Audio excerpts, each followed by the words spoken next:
Oh my gosh.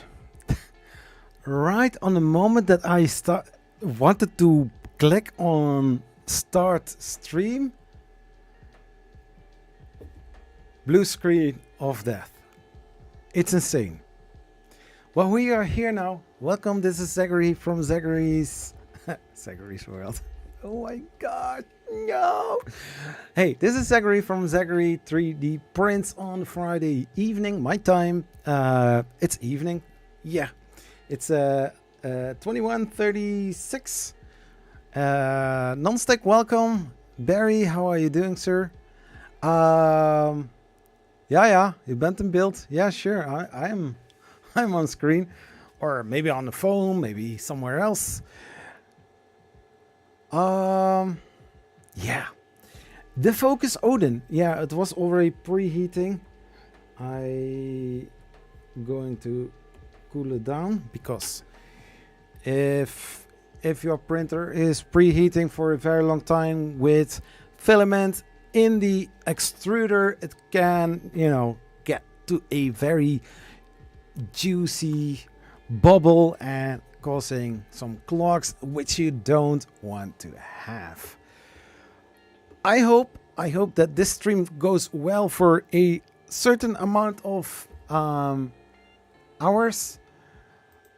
For the most people are very familiar with my live streams. I am not this typical guy that runs a stream of 8-10 minutes.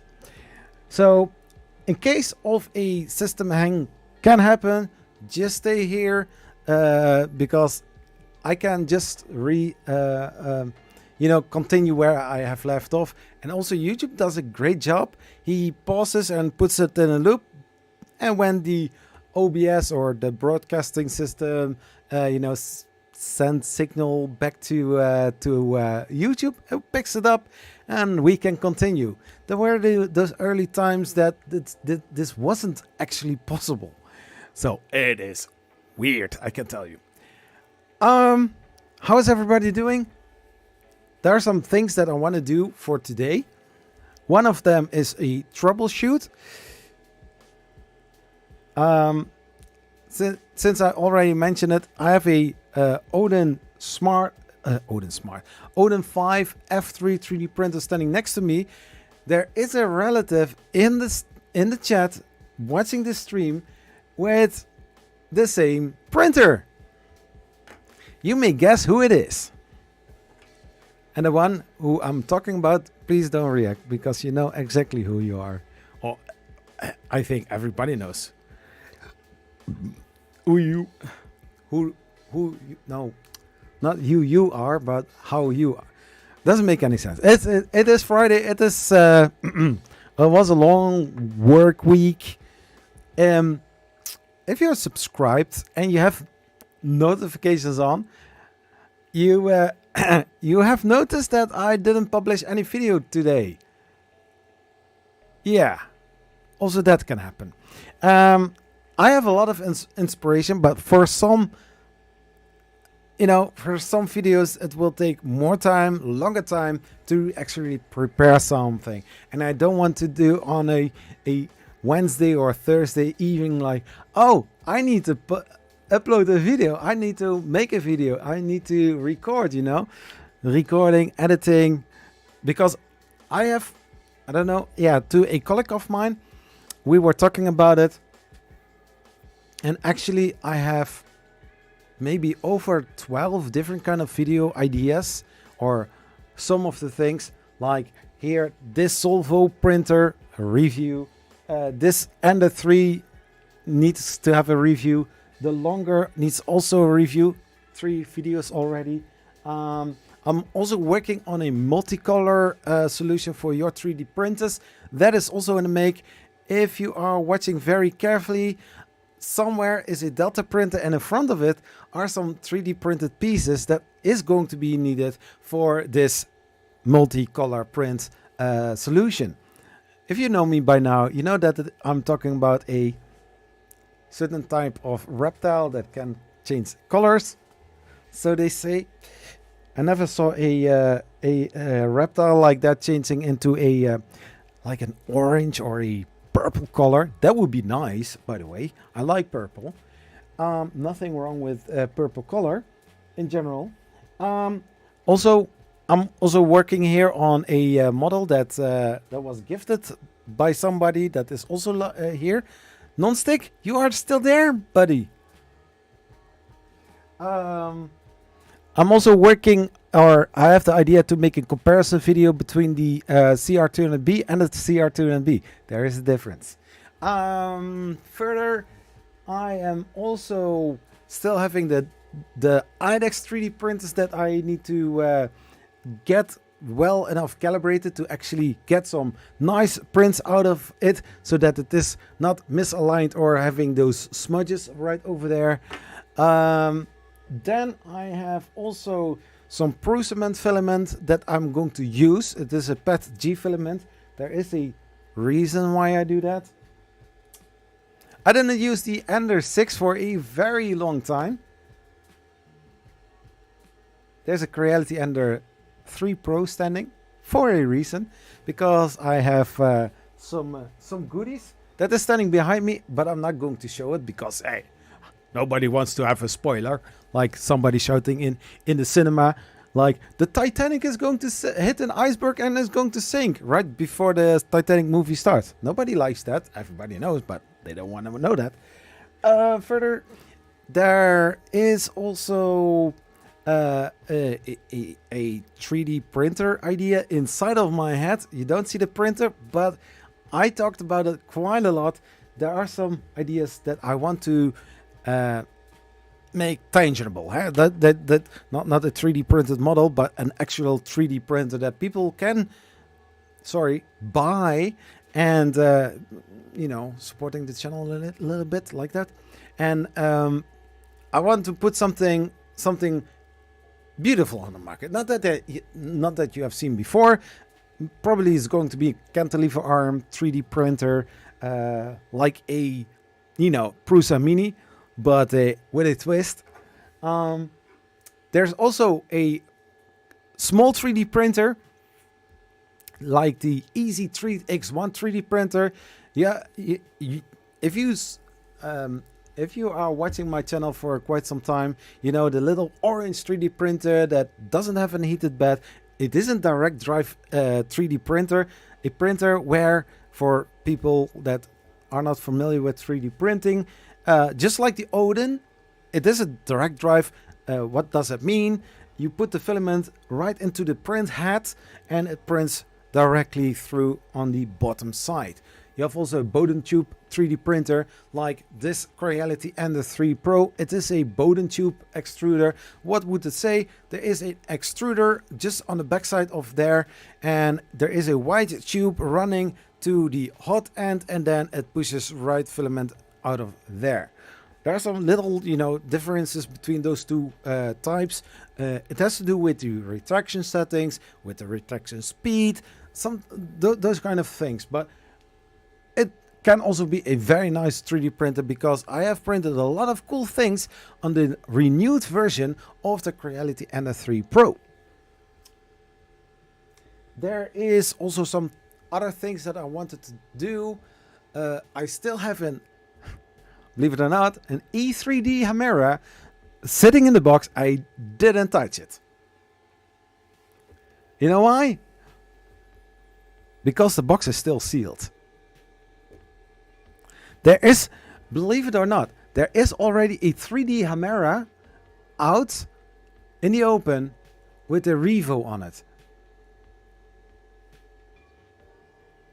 This, for a little comparison, the 3D Chameleon, when I ordered it in 2020, December 2020, I also ordered the parts from E3D, also with the Hamera. So you can imagine that I'm having a 2-year-old Hamera just laying around. I know, I'm terrible. Then there is the Snapmaker J1, still on the way. There is Snapmaker posted earlier this week. They posted on the Facebook group of Snapmaker J1 owners.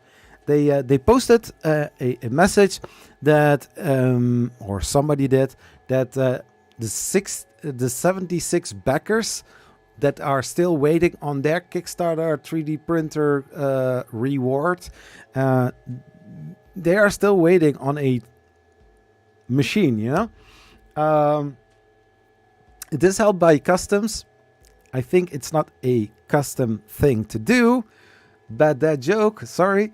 But yeah, we are still waiting on that printer. So Snapmaker said, okay, this is taking way too long. We don't know when those machines are going to be released by the customs. It is in Europe. I figured out Horseyard, when you're going to translate it to Swedish, because it sounds, or somebody in my office said, it sounds like it is.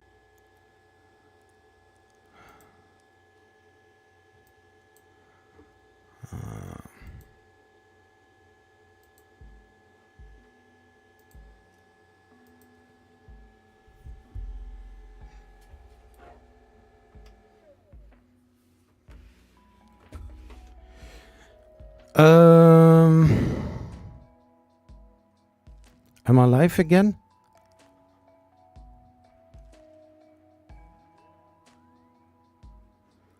Yeah, so I'm not going to do too much. I don't know what happened or why it happened. It is crazy.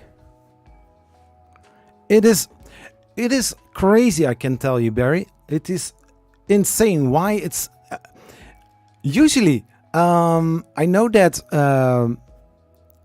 non-famous not here. Hey, you're back. Cool. Yeah, live again. I'm not going to do anything special with software. I wish I could do, but OBS is so making my system so unstable, or there is something with my system. So every single time when you see my stream freeze, then you know something is wrong. I don't know what it is. I need to figure it out during this weekend. I really don't want to do some Windows PC troubleshooting. I mean, for the guys who are watching me, my live streams on a regular basis, in the time that I had the MacBook, I didn't have these problems, right?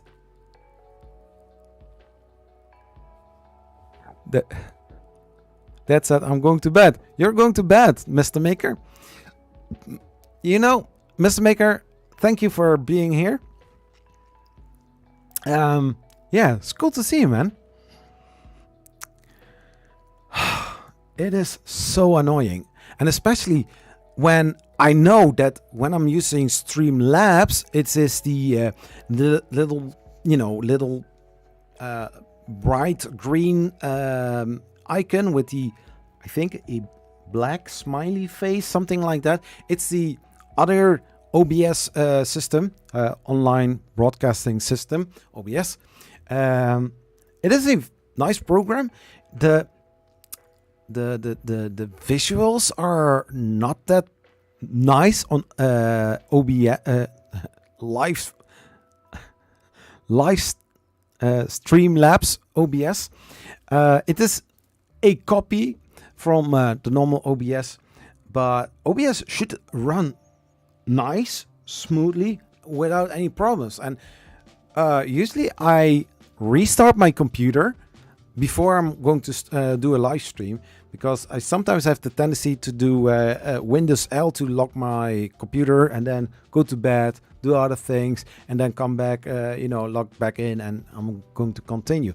And usually when playing on twitch.tv/Zachary's World, where I stream on Sunday, Monday, Tuesday and Wednesday, Minecraft gameplay, and maybe also other games as well, it runs fine and without no problem at all. Yeah, I know that your son is in the IT or ICT. No, iCity. Hey, iCity.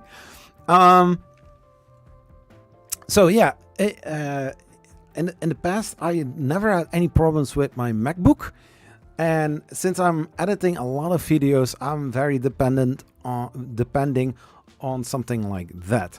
So maybe for the future, I'm going to add my MacBook here as well. Better safe than sorry, you know, having a backup system for my live streams as well. It just hates us. Yeah, but you know, it should work. It's a gaming slash streaming slash video editing PC. I added a 32 gigabyte RAMs in it, so it should be sufficient enough. It's a RTX 3060 Ti graphics card in it. It should be plenty, right? Yeah. Maybe non-stick. I should ask you for a custom No, no kidding. Yeah, I was planning to do a lot of things, but I didn't thought that something like this would happen. But anyways, everybody, welcome again to this live stream. I hope this stream runs fine without any problems, because every single time that the stream or the computer hangs, yeah, a custom, yeah. Now, you know, this PC that I bought, together with the hard drive, together with the extra RAMs. Hey, Martin, how are you doing, man? Nice to see you. This computer, in total, 1,800 euros. 1,800 euros. For that price, non-stake, what could I have bought for that money?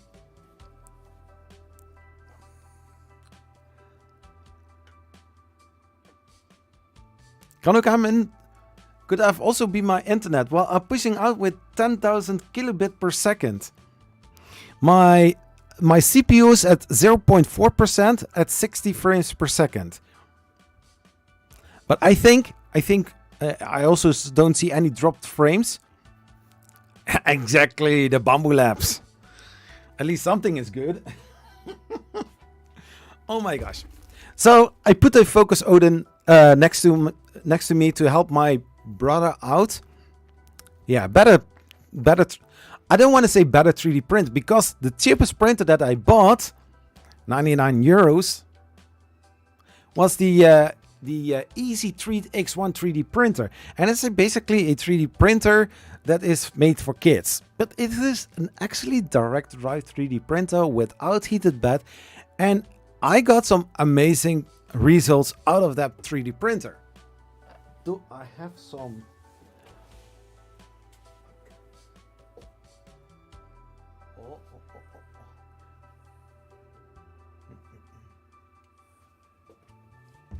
It's way too far out of my reach.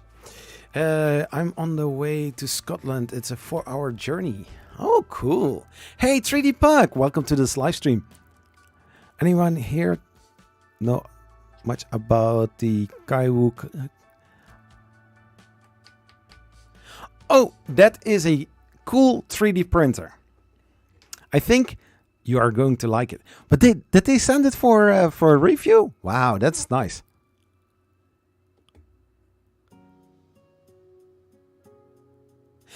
Is that a thing now, non-stick? The e-make, or what's it called? E-make, like an iMake? Galaxy One resin print. At first, when I saw Joel with the 3D printer, I thought it was a fully enclosed FDM 3D printer. But then I saw some other pictures and it comes in a crate.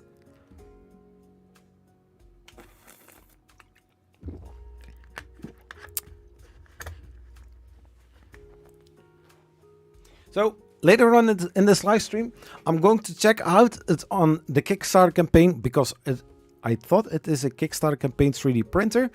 So I'm going to check it out.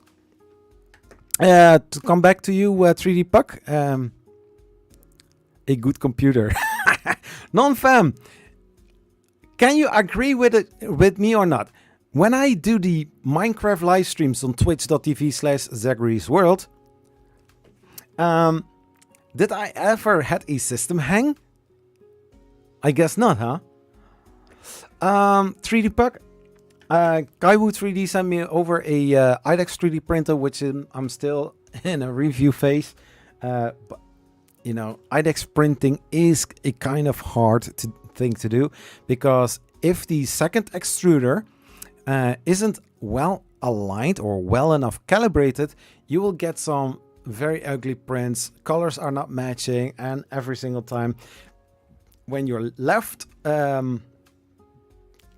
nozzle, left print head is printing very nicely on the bed, then the right extruder, print head is printing, and it doesn't stick to the bed because it's just like a 0.5 millimeter off the build plate.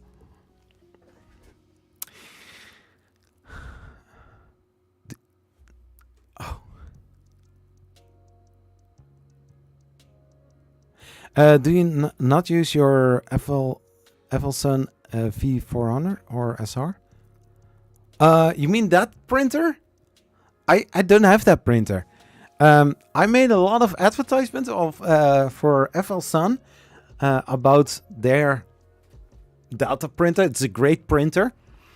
It's kind of loud because of the sheet metal sides, you know. When it is moving, you can hear it. And also when the Bowden extruder is pushing out the filament through the Bowden tube, it's kind of loud. But on the live streams, I never had really a system hang.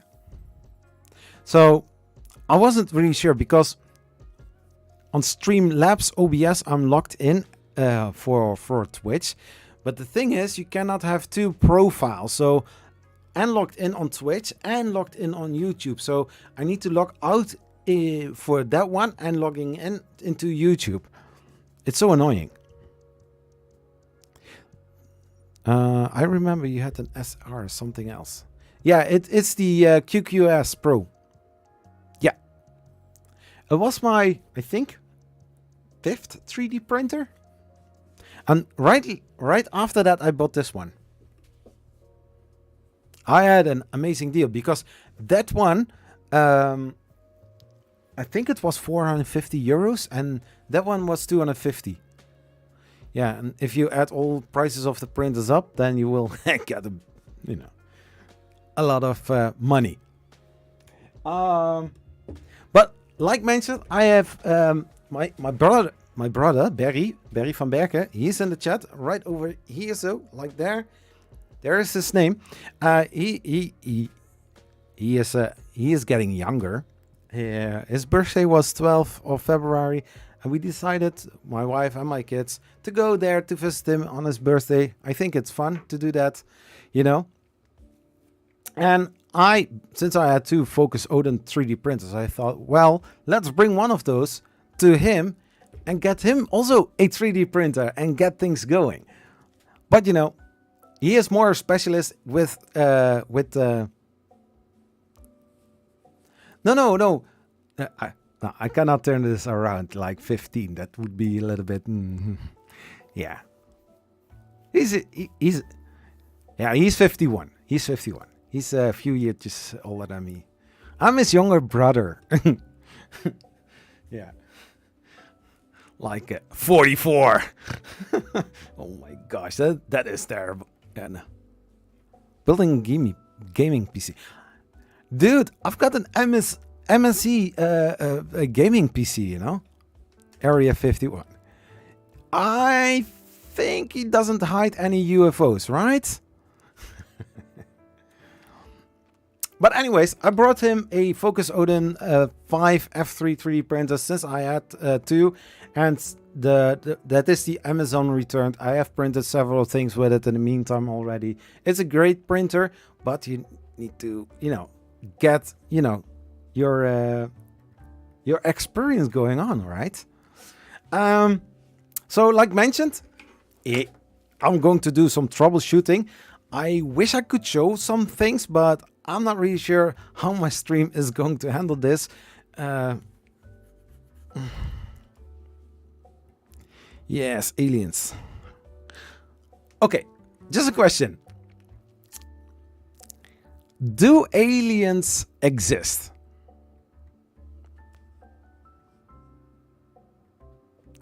I want to.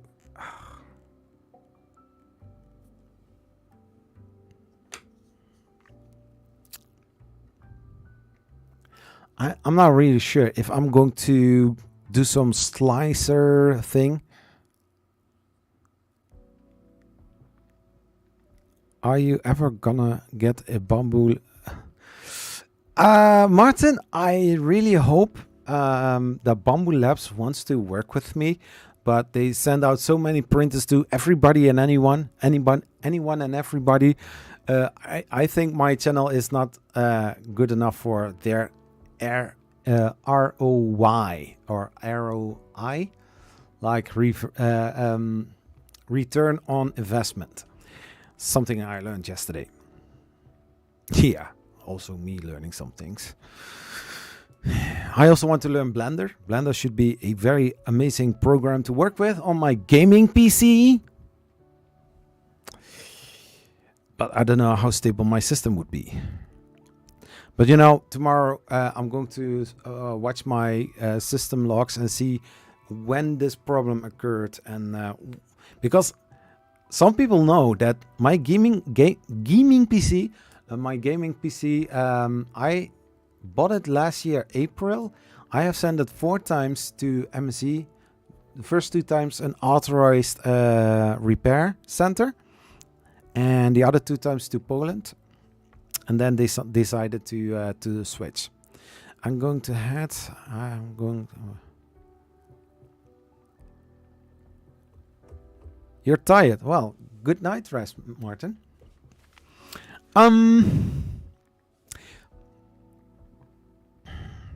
So the Odin 5F3 3D printer. My brother sent me a little message about, is Odin not printing as it's supposed to be? No problem. We are here to help. Other people in the chat who have some suggestions can also help. Well, first of all, he said he started with 3D printing. What do you think his first issue were? Barry, don't react to it now.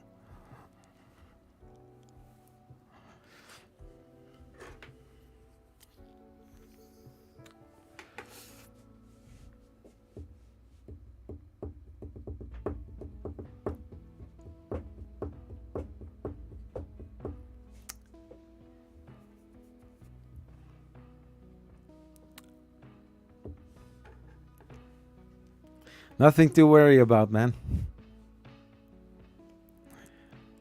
I'm going. Yeah.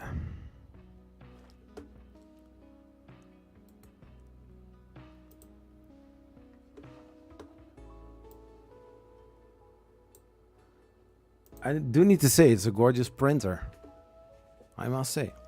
So what do you think? That's the resin printer, yeah. So nobody wants to respond. There are 7 people watching, 4 likes. So the first problem that he had, instead of having, you know, prints that come loose because, you know, he need to level his bed, they are sticking too well.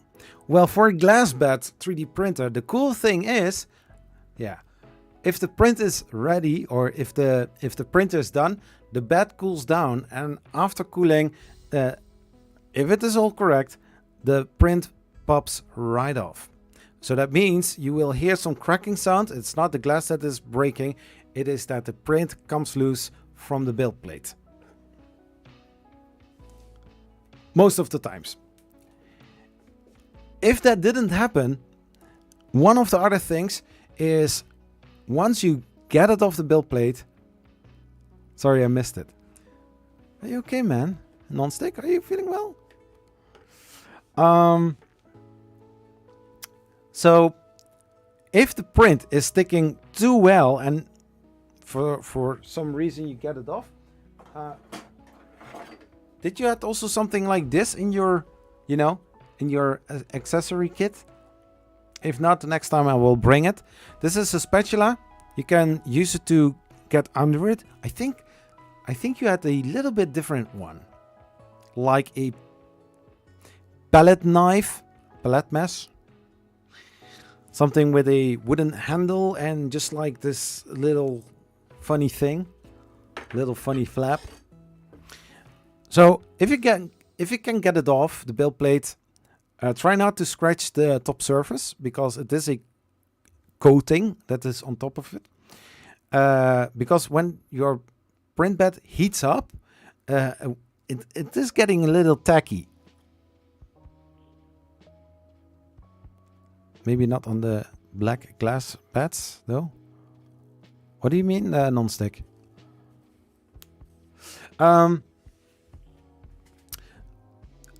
If you get your 3D print off the build plate, because it was like you mentioned, the model was very weak. You can just rip it right off and then heat up the 3D printer. Make sure that the nozzle tip doesn't have any filament residue on it, and level the bed again.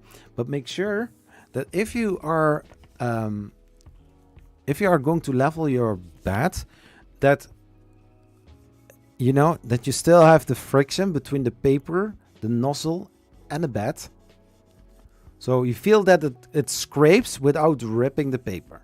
If it does do that, then that is okay. Like the Creality glass bed have that coating, as do a lot of glass beds have these days. Yeah, or you have a PI spring steel sheet that is textured. Or you have this glass bed with a carbon random coating on it. It is a carbon top layer. When it heats up, it is getting a little bit tacky and prints will stick better. At some moment when you printed quite a lot of models and it doesn't stick anymore, just some dish soap, clean the bed with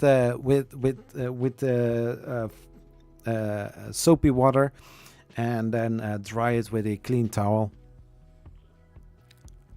So if you have all 5 points, the middle point, if you can also put the paper in between and it just, it grips the paper without ripping the paper, then all 5 points are well enough calibrated. If it is like this, you feel that there is a lot of pressure on the paper, do the leveling sequence one more time again and see that it grabs without ripping. Some strange carbon something lol. And he said that the model is very weak. That can be 2 reasons, maybe more. If I miss something, people, please add that, put some other things in it. Leveling was okay. That is also a good start. So the model sticks very well. Does it come off after the glass bed cooled down? In case of your model is weak, how was the printing going? Was it making clicking sounds? Are those lines that are printing as an infill, were they consistent? They can be thin, but just a normal nice line as would expect it.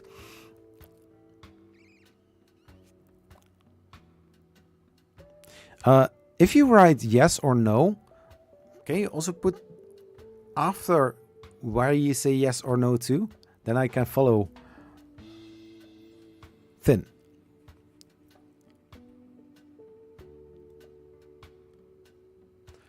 I'm thinking, do I have a model where you can see the infill?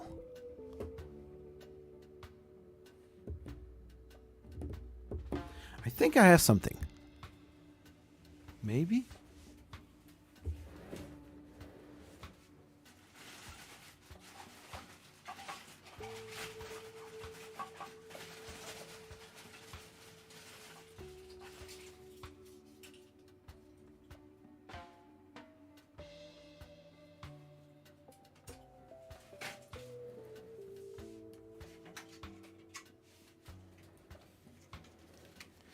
So I have printed here a model from, I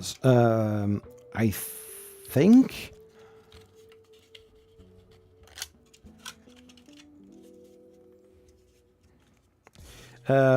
it's from Star Wars. It is made by Photos Mint, I believe. Yeah, Photos Mint. This is, if you are taking the normal standard infill structure, it's supposed to look like this.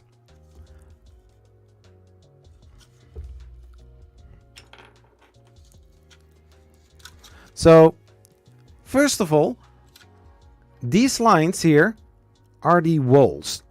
The walls normally, I have the Benchy boat printing. Cool. Are you using the SD card for that, or printing over the computer with the USB?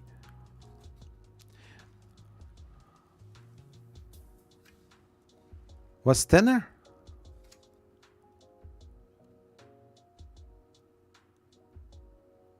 This is so cool to watch. I hope the camera picks it up. It looks like there is light shining through. You see that? This is so unbelievable. Okay, cool. On the SD. So these are usually 0.4 millimeters thick. I can measure it because I have a... Where is it?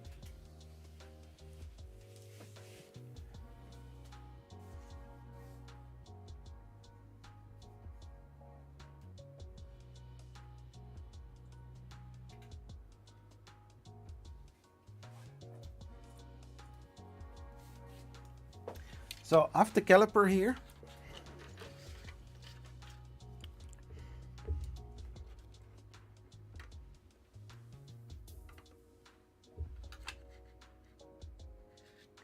Yeah, it's here. So far as I can measure it, it's 0.4. Yeah.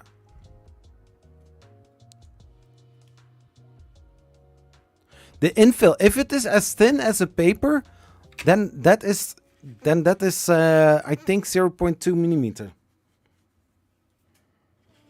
So here it varies. I mean, the nozzle size of a 3D printer is standard 0.4 millimeters.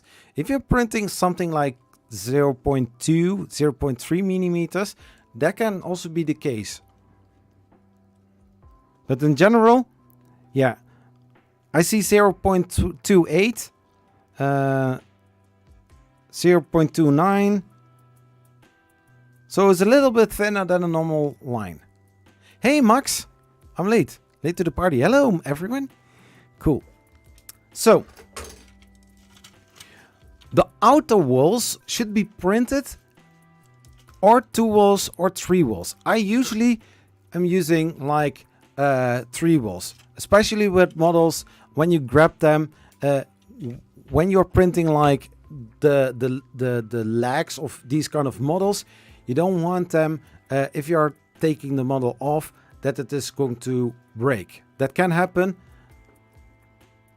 So it's a normal thing. If you are careful and one of the legs of a model broke, no problem. You can use super glue to glue it back in place. But the walls normally should be 2 or 3 walls thick.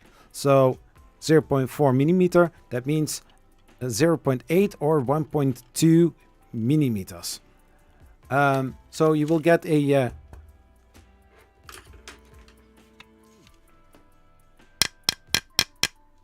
very thick wall.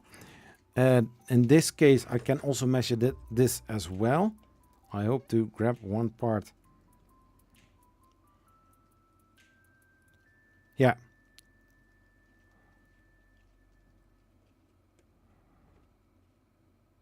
Yeah. Of course, with all the infill, it is it. It is so cool to see.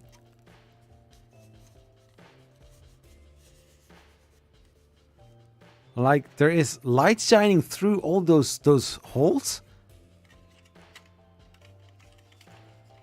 On art model, 3 walls is good. Be sure not to see the... Yeah.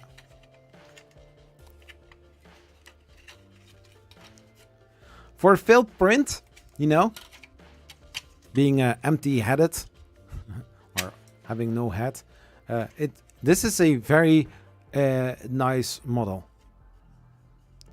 Infill could be half, yeah. I think this was 20%.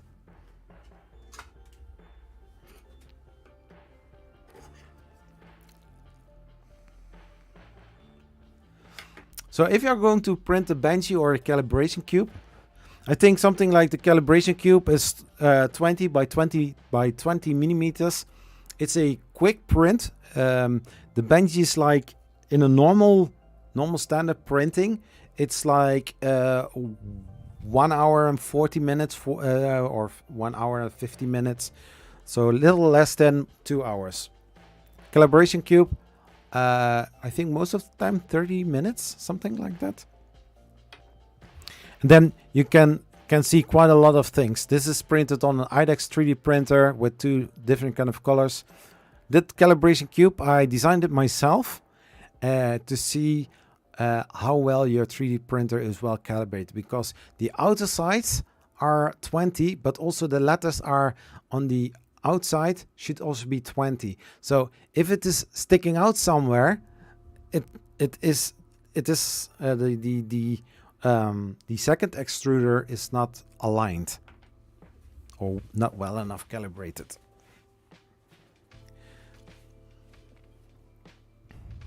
So yeah, I thought about it to, you know, actually show how to slice a model, how to do, but I'm not really sure how this is going to be. How fast did you put the print speed on? Because normal printing 50 or 60 millimeters per second on a normal standard 3D printer like this.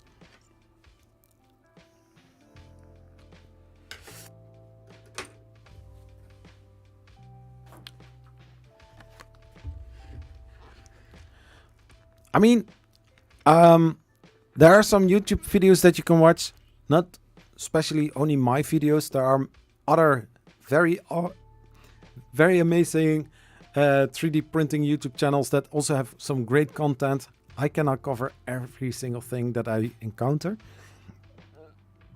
But usually if I encounter something and I find a solution, I will mostly make a video out of it and show it to the people. Show it to the masses.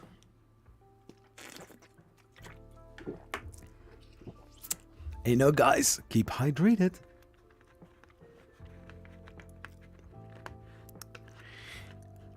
Was that enough information for you, bro? Bruh. Was it enough information? Bruh.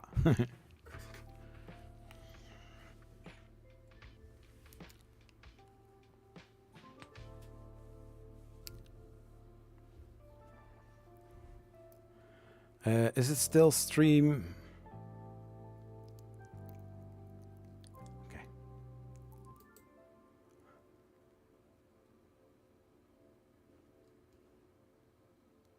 Oh, still music playing.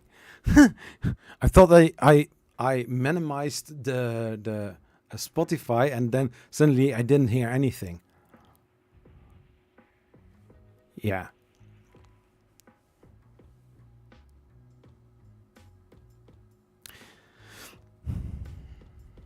So yeah, just like NonFam said, infill should be a half or could be a half, especially with a Banshee or calibration cube, like I think 15, maximum 20. For most of the models that I'm printing, it's usually standing on 20%. Saving also filament if you are lowering the infill. How are you doing, Max?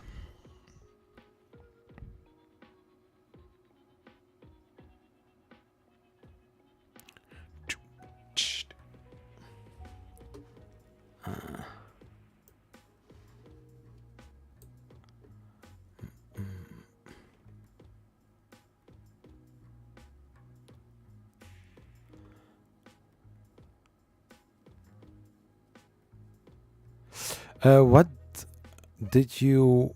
What?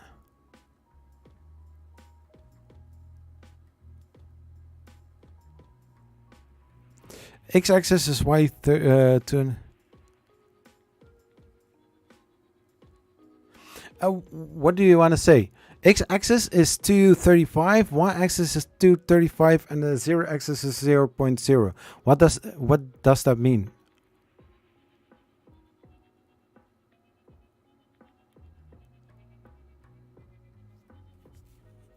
Oh yeah, yeah. I saw that one. I did respond to it.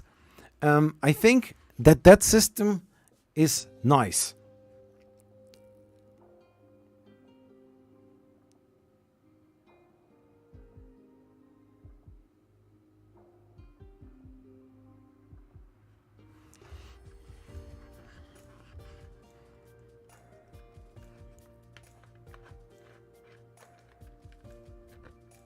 Yeah, I think for the Y-axis, by the way, how big did the Banshee was printed, or the model that you printed? How big was it?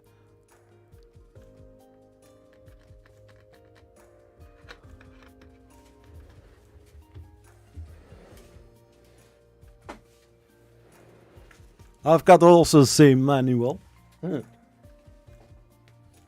I'm manually watching the manual from focus. Keeps me focused. Let's see.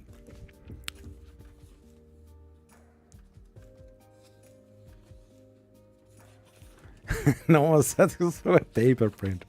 Yeah, but usually if you are adding this 3D printer manually, because I watched the Cura 5.2.1.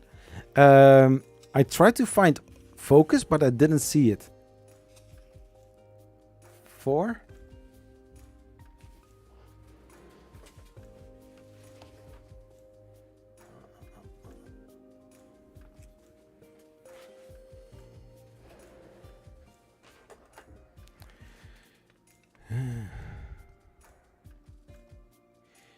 Oh, well, guess it is 48.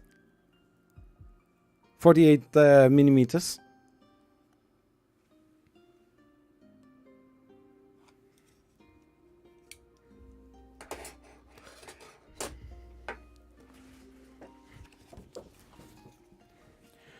Da, da, da, da, da.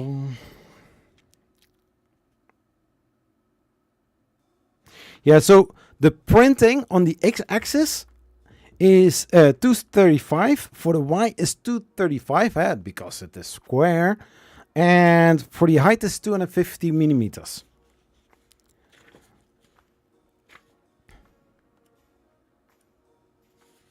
Yeah, there is also, I don't know, the site from Focus also contain the SD card download.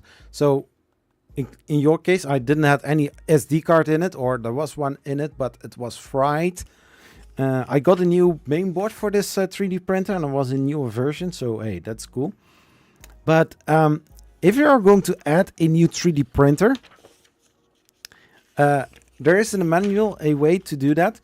They have a program called Focus Slicer, but it's actually this on a Cura engine. So Cura is basically the main software, and you know.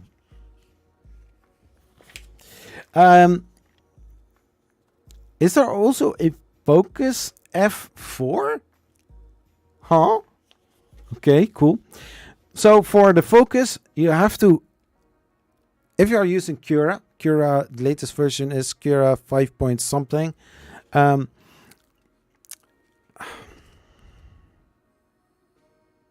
Yeah, if you are using the focus slicer, are you using the focus slicer? I have Cura. Okay, cool. But you can add this 3D printer as a custom 3D printer.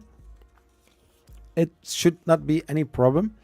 Yeah, the name Focus Odin F5 or Focus Odin 5. doesn't really matter. For the X, so for the width is 235, for the depth is 235, and for the height is 250 millimeters. It's just on here. It says for the machine printer parameters exactly what to fill in and where.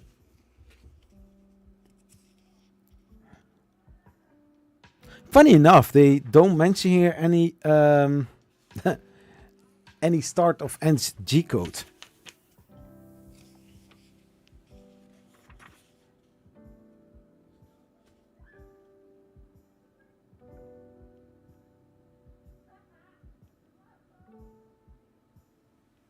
Yeah, layer height. Usually, what I always use for most of my models is like 0.2 millimeter layer height. It's a normal. You can also go for a little bit finer, and you will have 0.16 or 0.12 for ultra fine or something like that.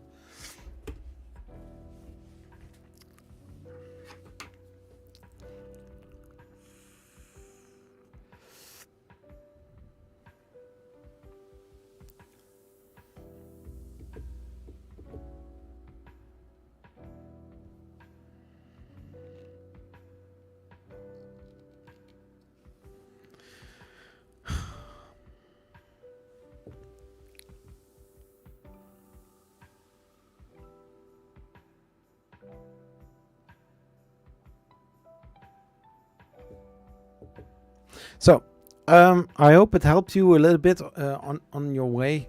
It's just testing it out, trying, seeing, and you know.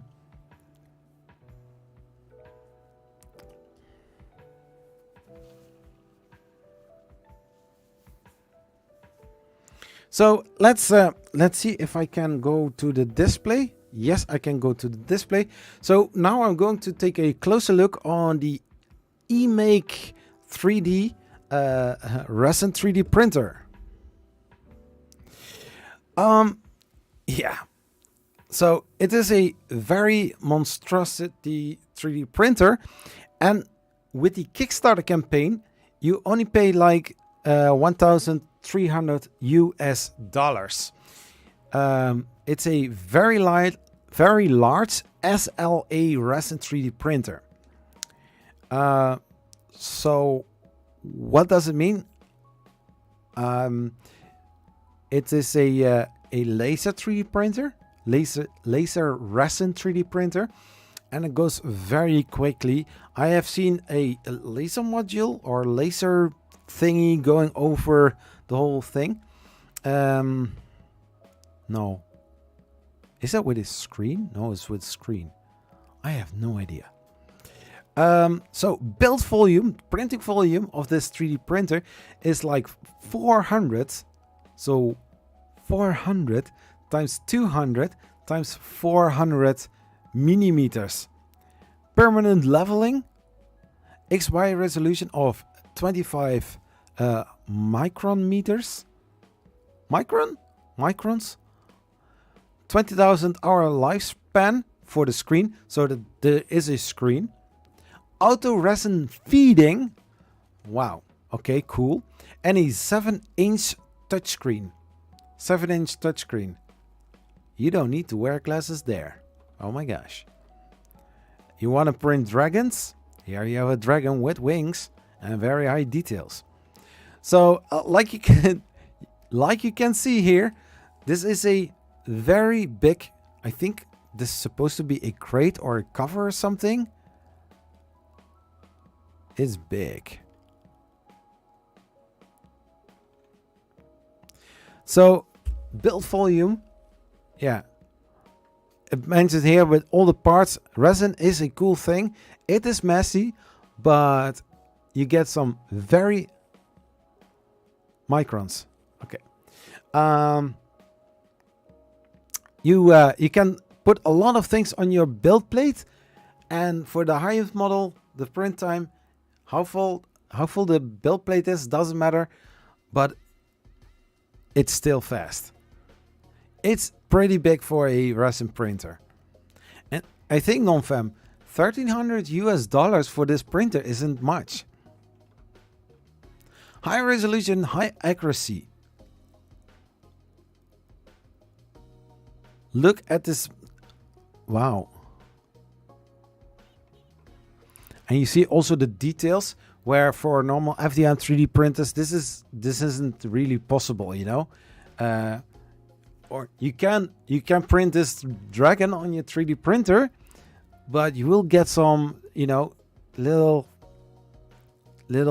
small artifacts that doesn't look very nice. So you will get some very clean, smooth surfaces. If there are some little details on it, like here with the dragon, you will see them very beautifully. Makes 3D printing, makes printing easy for everyone. So this is the laser where I talked about. So that is how it works. Laser shoots and then. So it works with a x-axis motion.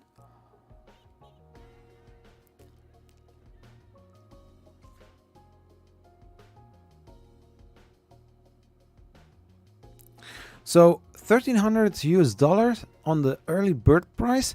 If you make a $5 deposit, you lock in a $1,300 early bird. Wow, that's cool. No, I get your question. Did I lock the e-make already? No, I don't have $1,300 for that.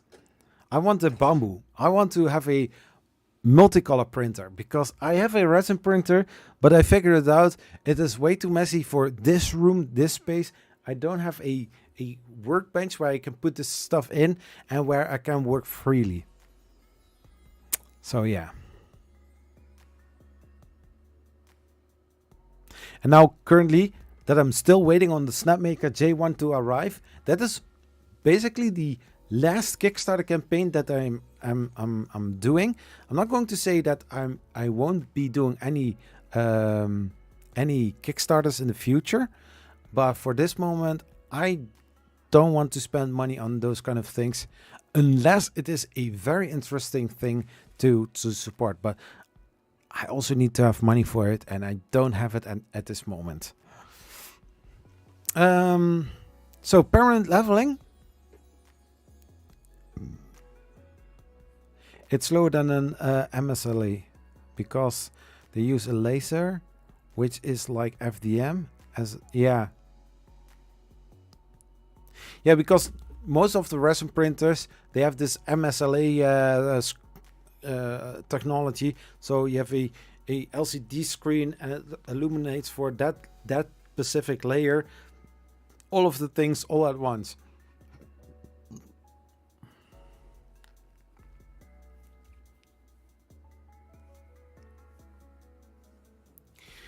I wasn't going to go for this one. Why? You have some great resin printers, but why did you decide non-stick? Why did you decide to go for this printer? This 3D printer has a permanent leveling. You don't have to worry about time-consuming light curing equipment leveling anymore. Light curing equipment? What? Usually you put a leveling card in between the build plate and the screen, and then, you know, attach it. Oh, money. Okay. Auto resin feeding. We have seen this system before, I think, on the Alego Jupiter. I think that they also use this type of, because the cheap price, if you get in early and the most amount of, yeah. An efficient and well-designed automatic resin tank feeding inlets provide a resin backup whenever needed. during printing, which eliminates print failures from insufficient resin. Yeah, that can be a thing, yeah. 7-inch touchscreen, that is a cool feature. Ultra stable structure. I think it's a dual Z-axis behind it. And linear rails, most likely. There's also a temperature sensor here. Wow. Yeah. Customizable printing mode. Adjustable laser power, printing speed, release method, and so on. Yeah, and so on. What does and so on mean? Cool. Temperature control. Like mentioned, the temperature control, which is cool. 20. No. No, it doesn't say 2,000. It says 20,000. 20,000 hours lifespan.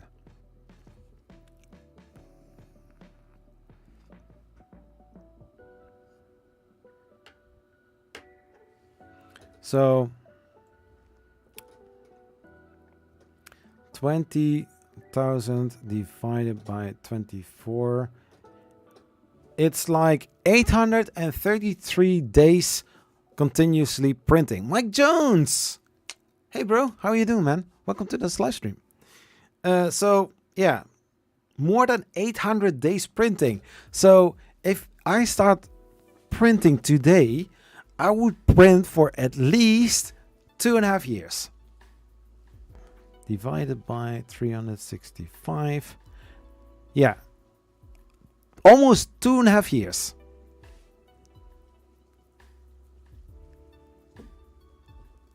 I just got my Anycubic Viper hooked up and ready to be powered on the first time. Gonna get some beer first. Dude, that is an amazing idea. Amazing start to begin with this printer. And make sure to clean your bed. Cool. So, yeah. 800 days of continuously printing. So 20,000 plus hours lifespan. Built-in air purifier, I think for resin that is needed. But then on the back end of this 3D printer, where is this 3D printer going to be hooked on? Are you going to smell it? For example, if I have this 3D printer here, not that it fits here on the shelves, but what if I'm sitting in the same room as this 3D printer? Am I going to smell it? Am I going to get some health issues with this? Yeah. That are some serious questions. Just going to clean my glasses a little bit.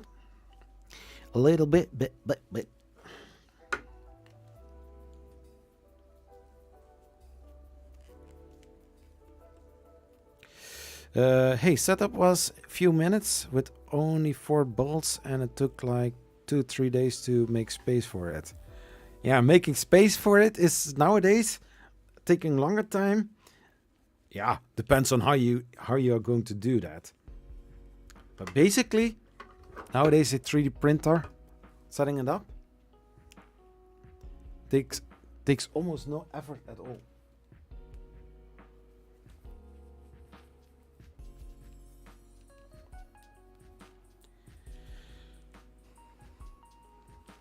No, you won't? No, I won't what? No, I won't what? Non-stick?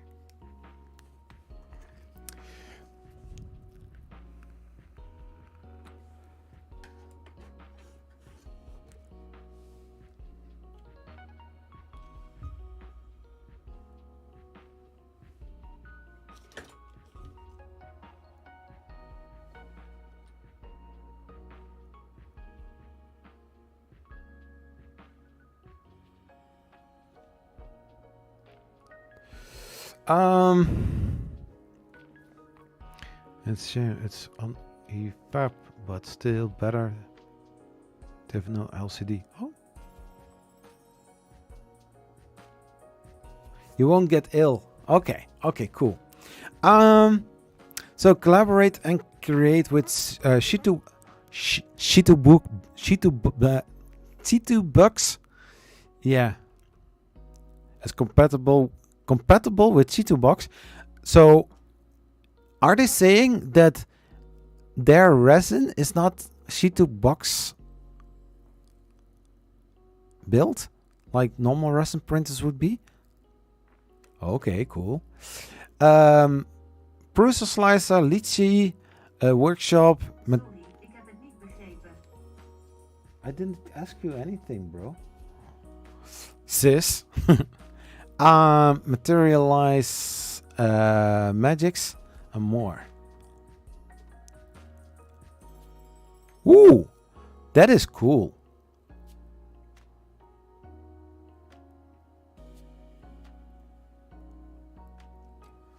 Yeah, so you will if you are going for the super early bird, you are paying like 1,300. The normal price would be 2,600 US dollars. You will get a 2 kilo ABS resin and 1 year C2 Box Pro for 1 year. I already said it. That is cool. You heard how I said it. I didn't mean that, but you heard what I said. Cool. It's a big printer, and as mentioned, I saw that Honey Badger also got one. That is cool. That is very cool. It comes in a crate on a pallet, just like the I think the Jupiter came also on a crate, or on a pallet. Yeah, these printers are big. This is not a printer that you have to assemble. Maybe taking the styrofoam out of the chamber and just taking some tape off the door and screen protection taking off, or getting one. Yeah, I don't get one. No, my channel is way too small for that. And then people are saying, but Zach, you need to think big. Yeah, I'm thinking big. Doesn't fit in my room. So big is it? No, I don't have room for it now. I will see. I will see.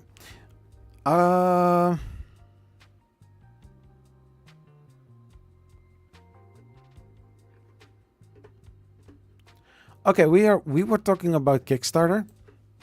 Are there some other kick?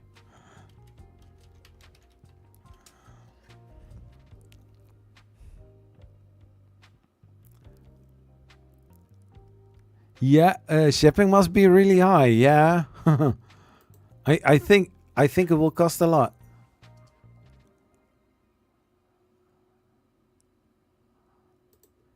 Uh, 3D printer. Did I miss anything?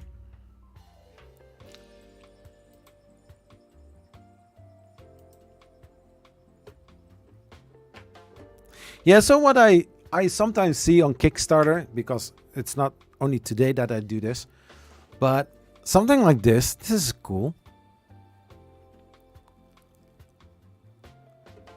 High tree. DSP 4K light engine for 3D printing. Cool.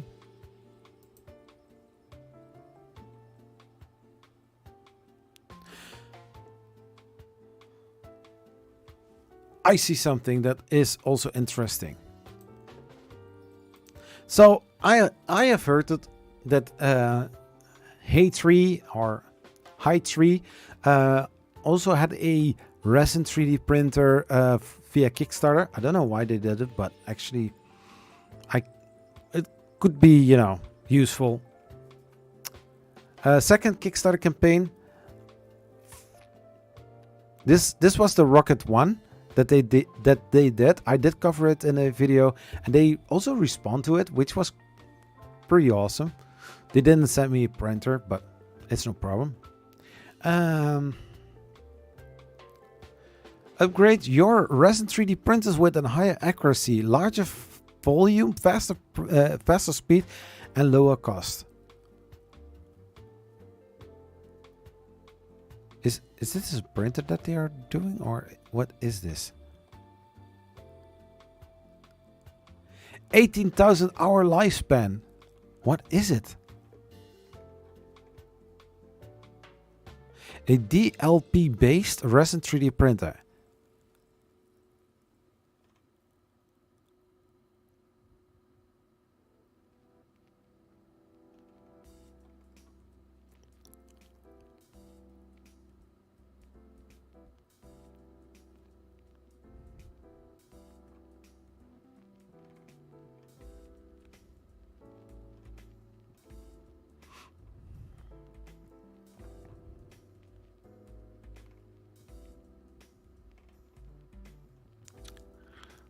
I need to make sure not to be distracted.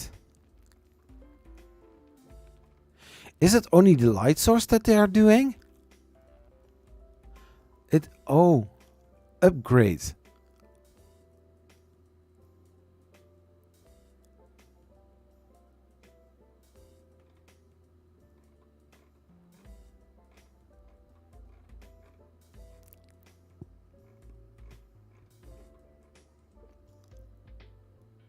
Oh, is it from Honey Badger? Cool.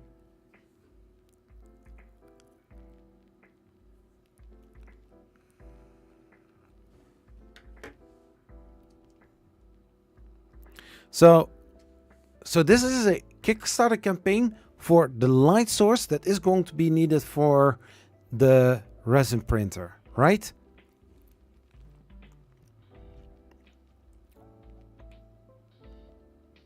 You use it on any shell of a 3D printer, 3D resin printer. Okay, cool.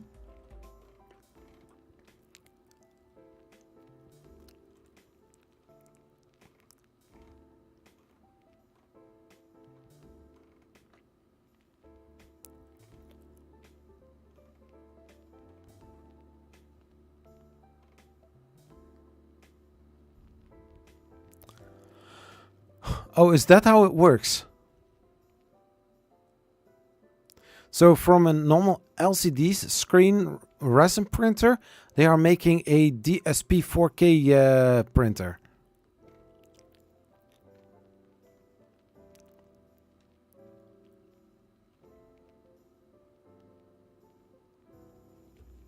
So like get any that 3D print about 10 inches smaller, got the machine and then use the vat. Okay, cool.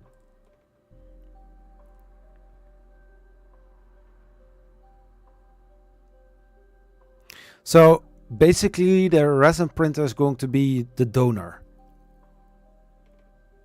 Sorry, ik heb het niet begrepen. Shut up. I didn't ask you anything.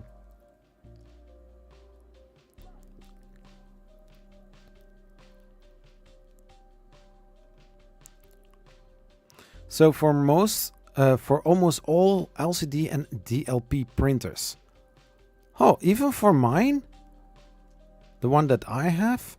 Wow.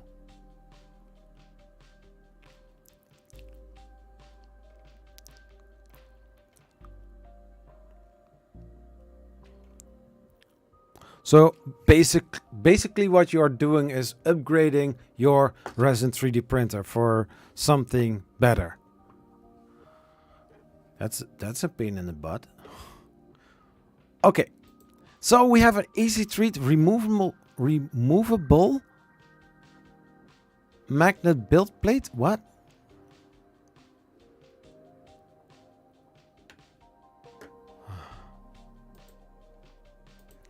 Easy 3D.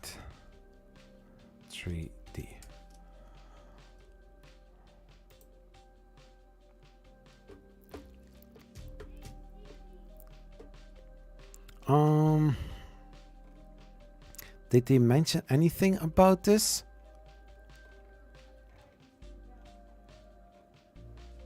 No? So modular design, quick assembly, easy operating, high precision printing, silent printing, DIY 3D FDM printer for kids and beginners.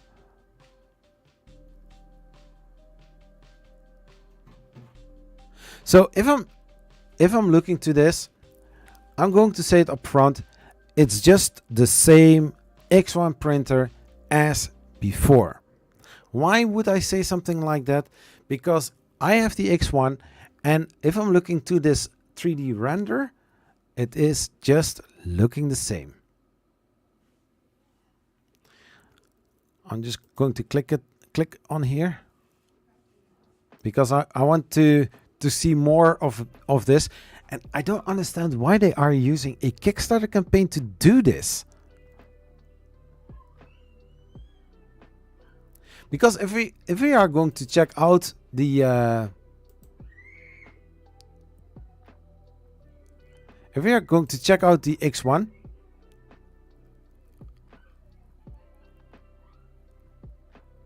yeah, it did, but it is blue. I like blue. So if we are going to look at this, I hope there are some others. Yeah, here's from the other angle.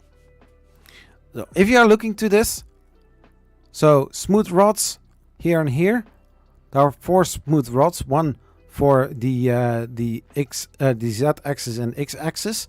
Yeah. So if you are looking here, x-axis smooth rods. No, x-axis, z-axis smooth rods. Here also smooth rods for the y-axis. It's just the same here. Here, the direct drive. If you are looking to the nozzle tip, here also the cable chain, the cable wrap is basically the same printer. Here also, here the same mechanics, same system. So if I can already say, I don't understand why this 3D printer is going to be on a Kickstarter campaign. They will probably set a super low goal and use it as marketing, like many brands these days. I don't want to say it like this, but if I'm checking this, it is a non-heated bed. You have only the play button here. Here you have 4 buttons: home, extrude filament. If you're pressing the extrude button, you know what happens? The nozzle is going to heat up until it reaches the 190, 200 degrees Celsius, and then start pushing the filament, extruding the filament. If you're pressing the other button, it will, pull out the filament, and then you have the play button. If you press it, it's going to start printing. I think homing first and then start printing, something like that. Yeah, layout is different, but I would say to suggest something to Easy Treat. I don't know what their idea is behind it. They don't advertise anything about the model, I see. Maybe in the Kickstarter campaign they are going to do that. But anyways, yeah, I don't see anything special in this 3D printer. It doesn't have a heated bed like this one. Also a non-heated bed. But I do need to say that models, once you level the bed very well, it sticks really well, I must say.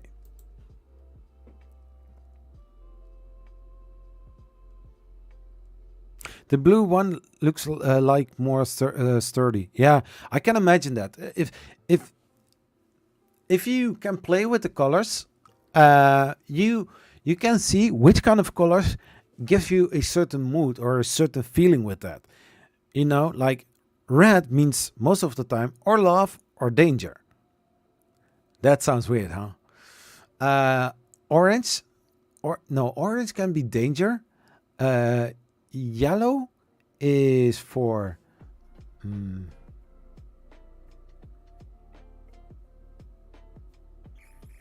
I don't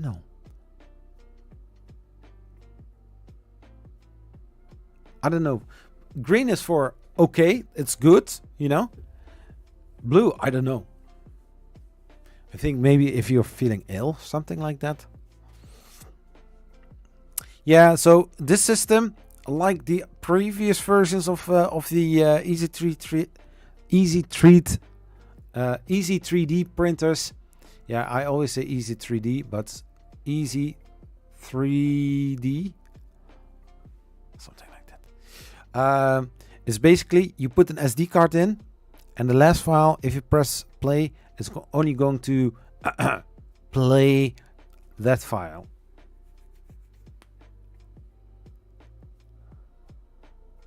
Yeah, the shape is more boxy. If I'm looking to this side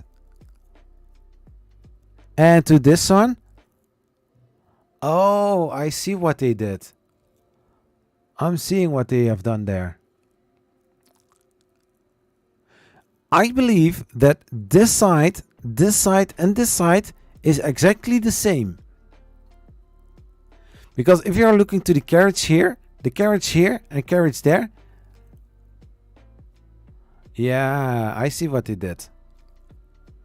The bed is on the y-axis of the x. I'm still here. Hey, Barry, still here? Cool.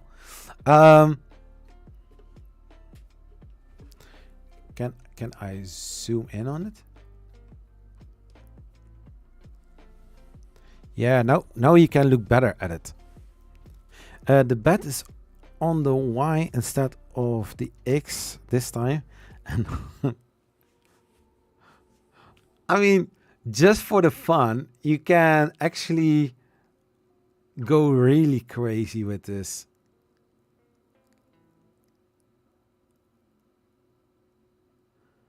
You know? Yeah, they can do that, actually. We always used to see like printers standing in this kind of position as a cantilever arm system.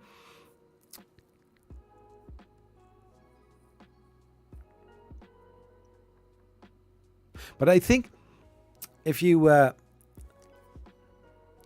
yeah, for example, non-stick, there you have a good one. If you are placing this bed on here and the hot end here, you know, that would be something different.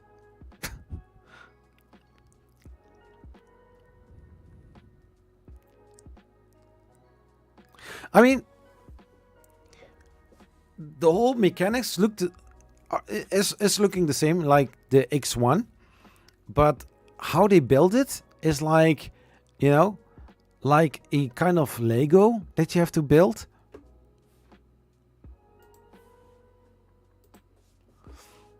I think it's cool. But I have subscribed, or I'm following this. If it is going live, I would see it.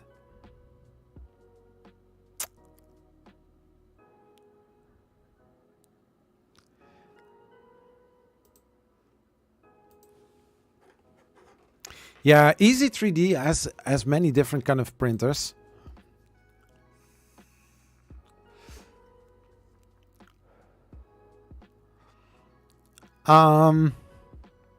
Yeah, so the X1.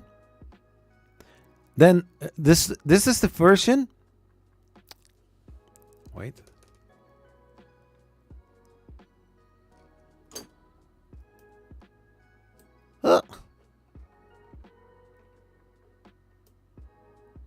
So the X1 is the version that I have. The X2, instead of the 4 buttons, they have the dial push knob and a very tiny screen, which can be handy.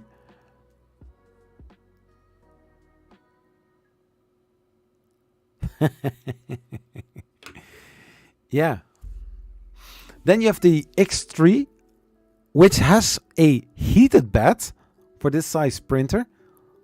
And then, just like the X2, heated bed and a display. So basically the same concept as this, but then a little bit better. Then you have the X7, which looks a whole lot better. Made out of aluminum extrusions. Still a direct drive.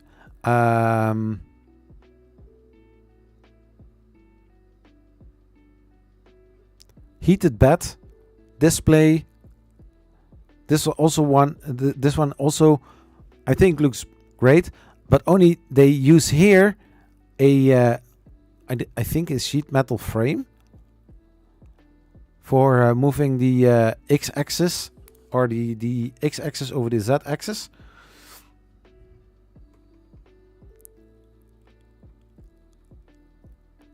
Yeah, then you have also the X7, which is the same.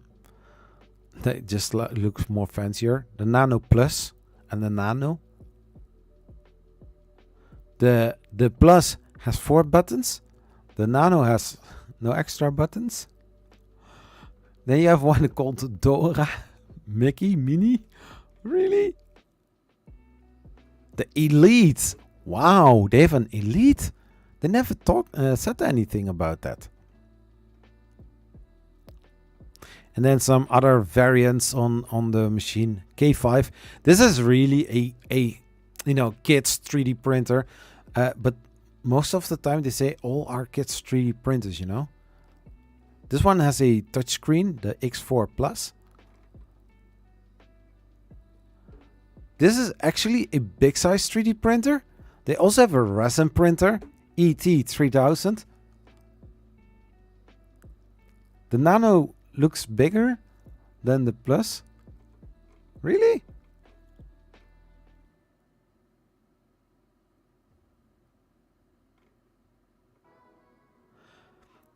Yeah, it is bigger. Yeah. Yeah. Really bigger.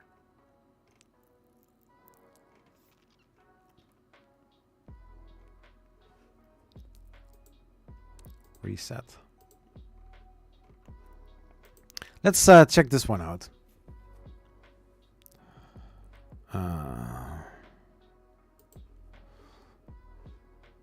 So this is a very big 3D printer from EasyTreat, the X7 Plus. It's a 400 by 400 by 450 millimeters.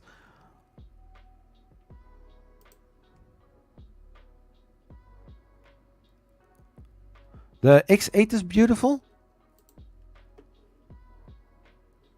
Yeah, it's a spacey one, yeah.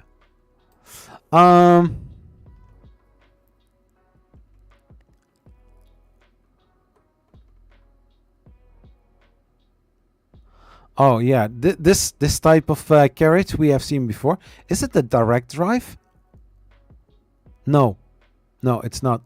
Oh my gosh. Oh.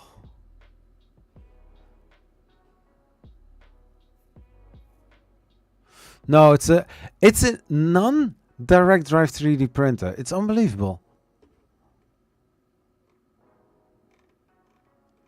So let's go over this here. So this is like the Creality and the 3 type of carriage. How big was the Elite?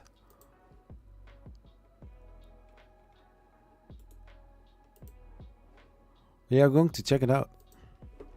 Yeah, so this is also what I do during live streams. DLZ, I don't know. A high quality 500 power assure stable printing. Yeah, because you have a bigger bed, you need to have a, beefier power supply. DLC, I hope.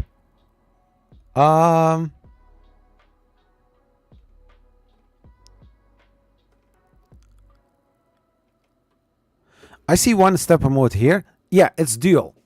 I see here one, and I think it is this a bearing? What is it, dual Z axis? Yeah, I mean for this size printer, I mean the base looks very well built. A dual Y axis profile. So that's also good.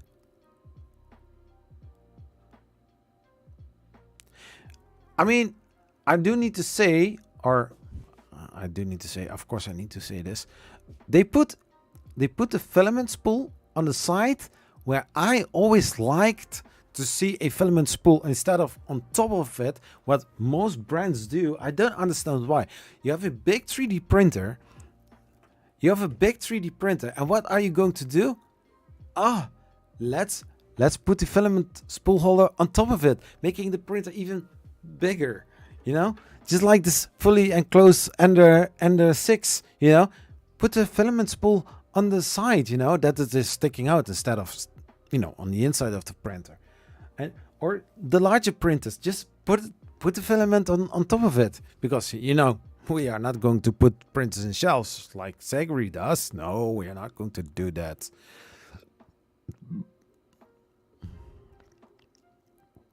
I see that the printer has also some inner structure stability, because I see here 4 screws, and if they are using the 4040 aluminum extrusion right here, then those 4 screws are making total sense. They're on the same height as these profiles right over here, so they are using some bar in between, and I think that they're using it here as well, so that they can mount these y-axis on top of it. I think makes total sense. Zachary letting off some steam.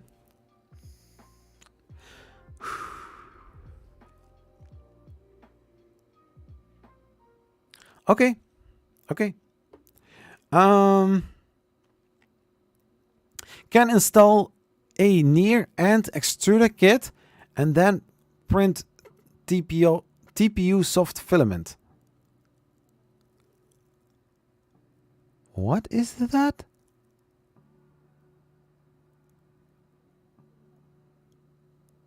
Near and extruder kits? Can somebody explain me what it is? I see here some wires. Oh, filament goes in here. Oh, making it into a direct drive. Okay. Since we are focusing on R&D, which is good, call me if you would like, you know. Easy 3D is offering below service for esteemed customers. Yeah, like me. Yeah, something like that. ODM service for 3D printers and prototype manufacturing. 3D printers manufacturing both for Easy 3D and OEM 3D printers and 3D printer consumables. New 3D printer design development. Yeah, call me. After sales support and technical and per sales. Detailed training for our customers. Naomi, is that you? She looks like Naomi, but she isn't. Yeah, a lot of printers there. Which one is this? You know, I always like those typical Chinese production rooms. Green floor, some you know, caution tape on the ground. Those typical work stations. Very nice.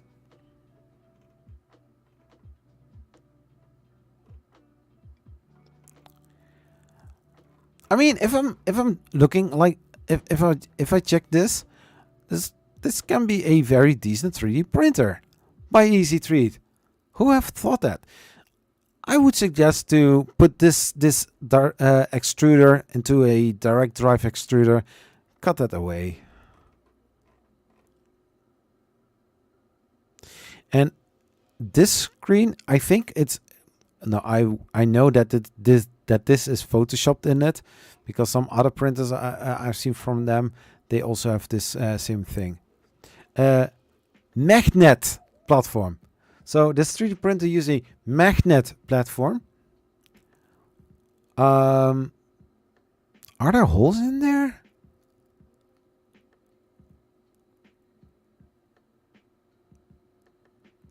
there? Sweet shop factories. Clean, but far from being ergonomics. Yeah, I think that too.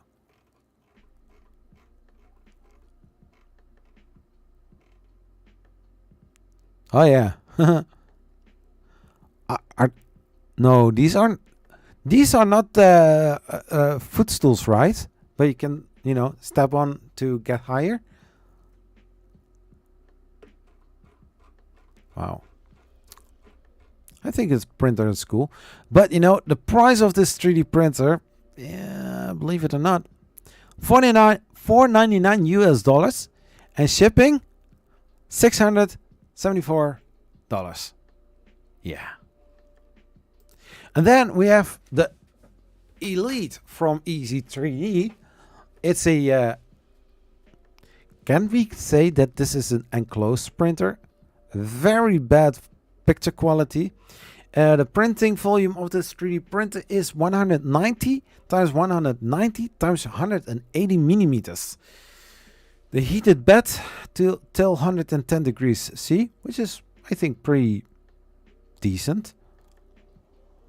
A 2.8-inch LCD display with touch screen or touch screen LED touchscreen.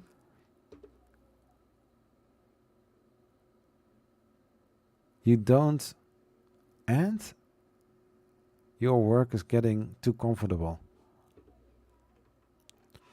No, but no, those pictures are looking way better than this one. This one is a little bit off. It's a little bit blurry for some reason. Are we still playing the Harrisella? Okay, cool. I do like those panels. It's not fully enclosed. This side is open. This side is open. Here's a hole. So it's not a fully enclosed 3D printer. This looks like a filament run out sensor. I think this is a direct drive. A you know, rendered cable. Like, hey, oh, we forgot it. We need to put a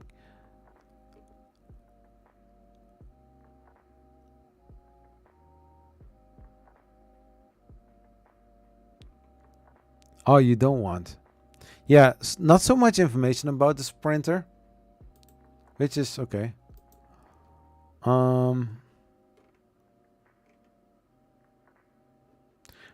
have this one. This is the X9 a large size fast printer. Is it then a Core XY printer?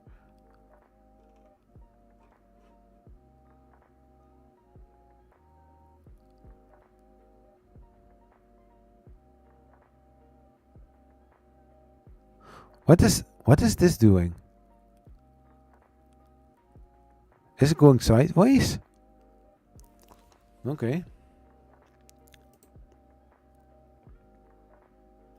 What is this?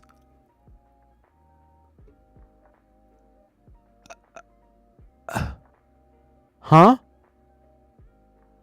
What? How does this work?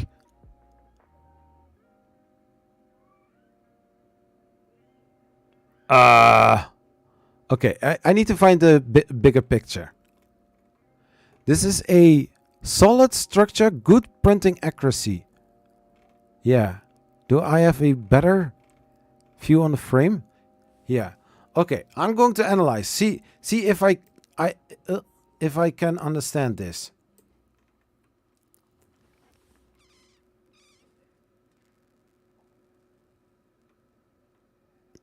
What the hell is this? What is this? Ah.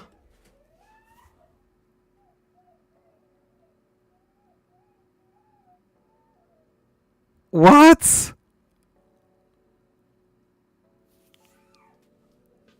Oh my gosh. I see a motor here.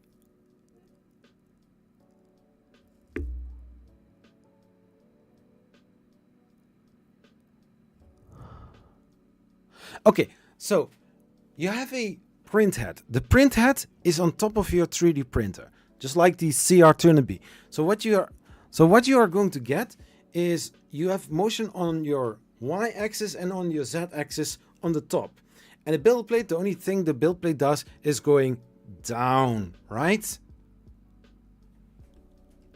What does this printer do? It uses timing belts to move up and down.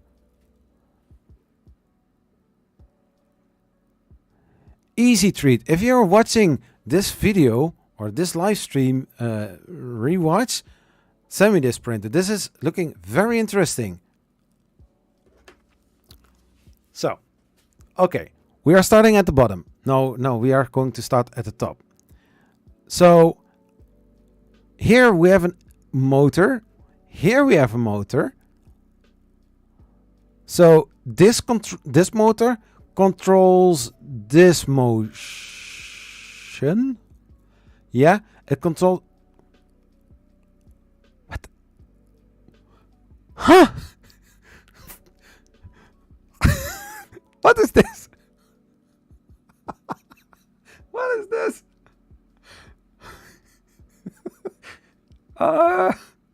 What?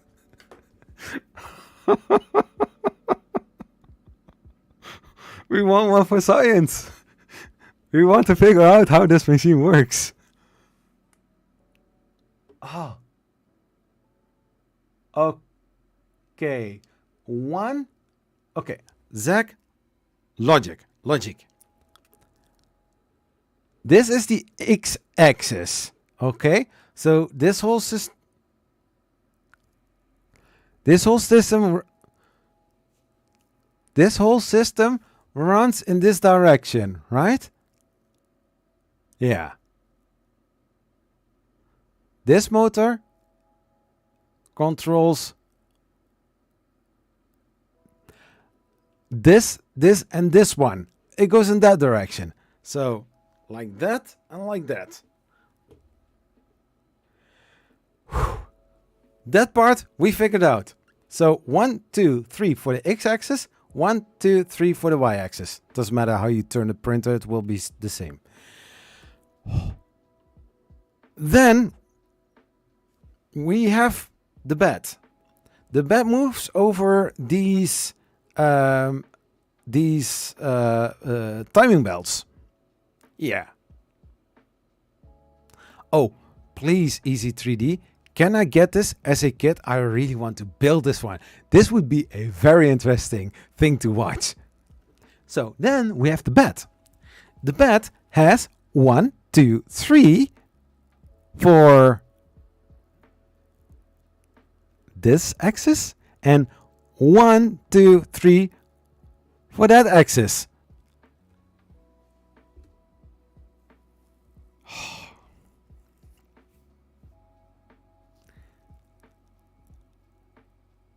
So, what I'm guessing that they try to do with this 3D printer, giving maximum printing volume for 180, was it? By 180?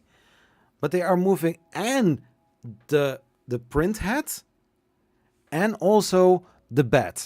So in order to get to the, I think, to this edge or maybe to that edge, they are both working together. So when this one goes in that direction, this one goes to the opposite direction.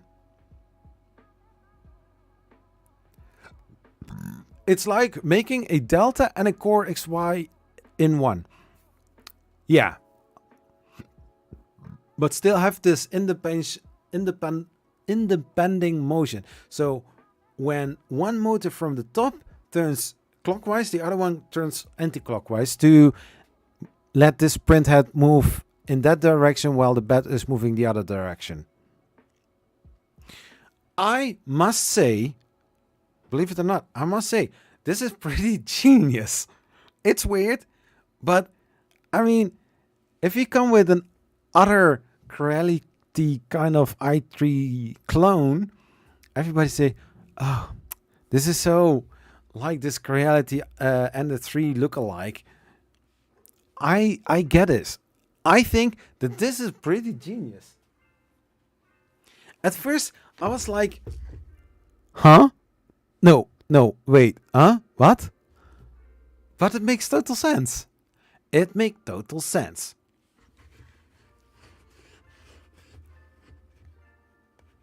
And yeah, they are not using the standard linear rods or lead screws to move the whole thing up and down, because they would be in the way.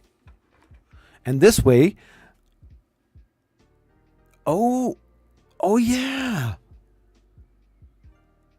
Other question.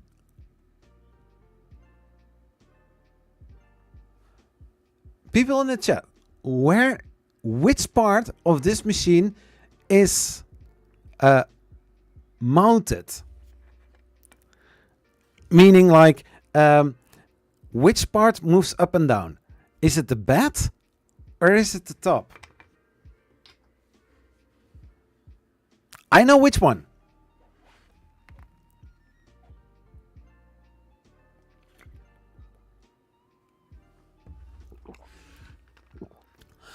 Oh, my brother says both rails moving. I have looked the clip.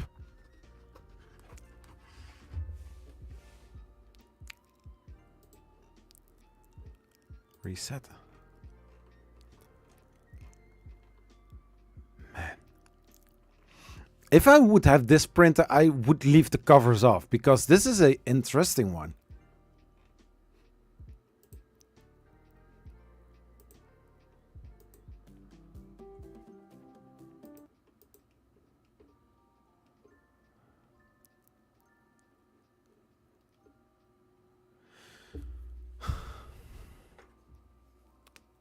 Yeah, this they do for taking the styrofoam out.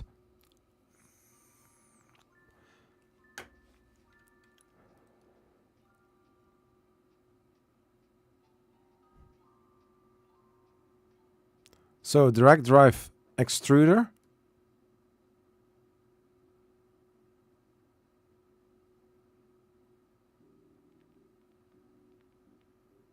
Yeah, you can jump cut to that.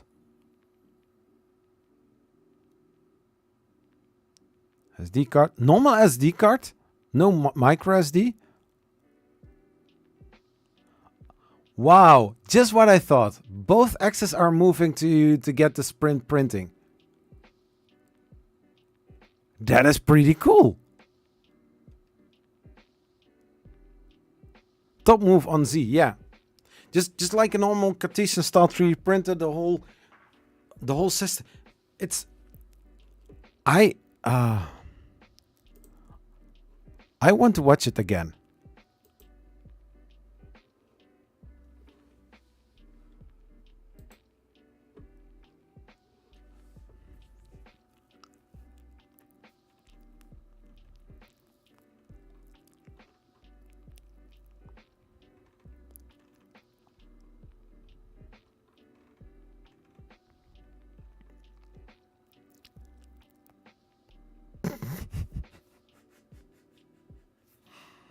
Fully well assembled.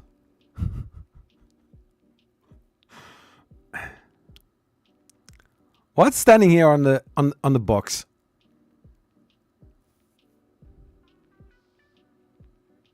No, the footage is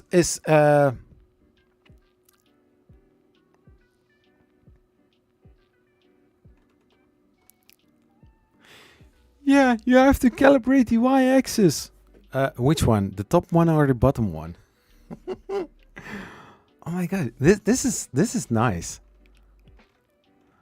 Ah.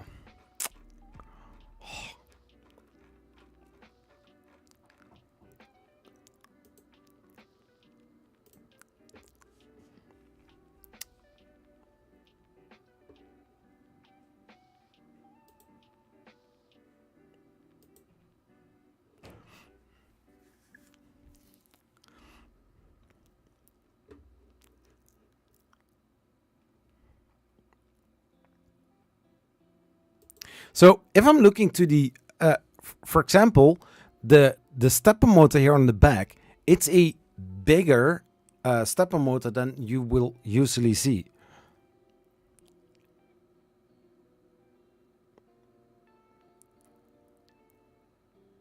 Yeah. Yeah, I do like it. Yeah. Yeah, I mean, this is something that is very bright. I mean, like, it's not like the others, because who would think about this kind of system?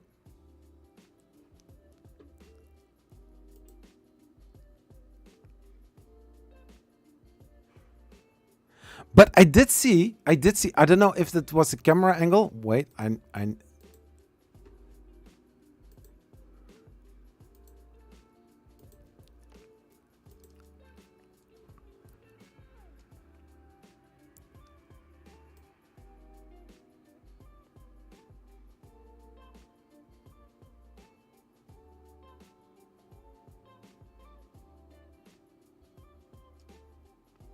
if you watch very carefully, it looks like that this one is a little bit lower.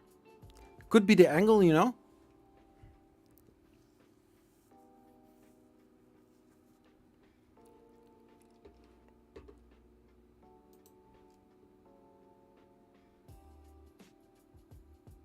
Cool. Fast speed, strong, stable.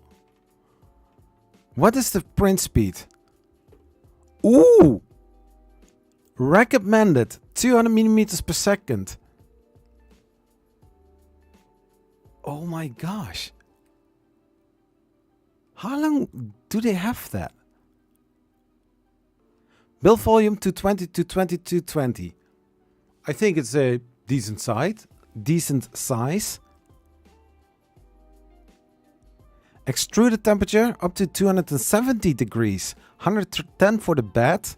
That is nice.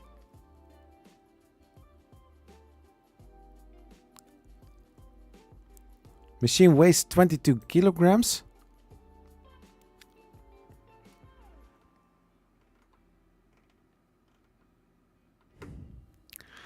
At first, I was making fun of it. Like, huh? What? How? Well, if you're thinking about it, it's different.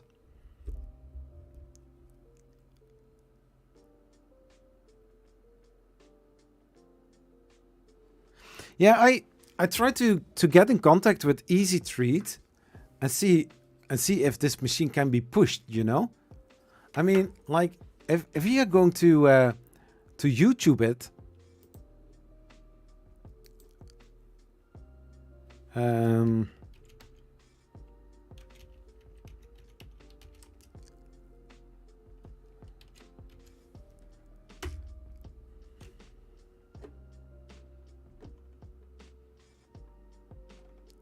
so if we are going to watch it on YouTube, Easy Treat,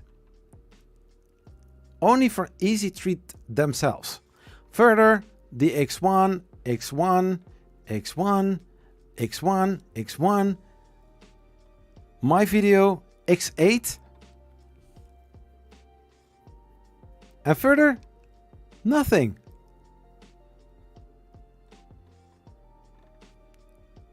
Nobody is mentioning that printer. Oh, hey, I'm live. Wow. So, as you can see, this I don't know how new this printer is. It's a marvel, yeah, of course.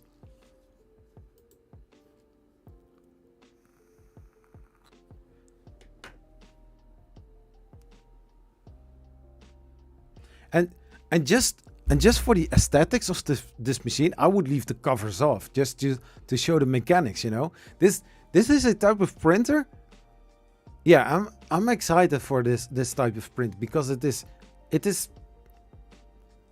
new, it is different. I mean, you think about fast 3D printer with a Core XY system, but this printer does do something totally different. Just imagine having a booth somewhere on a maker fair or something like this, and this printer is printing. You know how many people would be attracted to your stand to watch this thing going?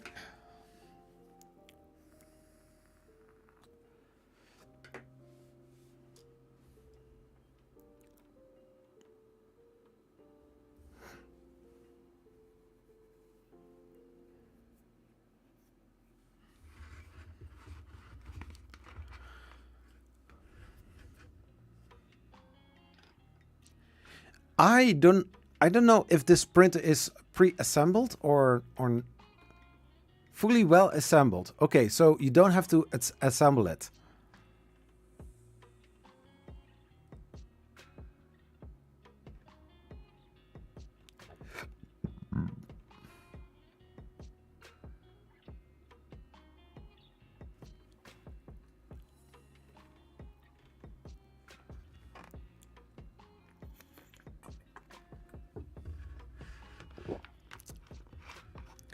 Yeah, I'm like those little jams, you know. If, for example, I ask a colleague of mine to Google CTC Prusa i3 MK2 on Google. First page, the only thing that you will see is, except for uh, the one little advertisement, everything else is just my videos.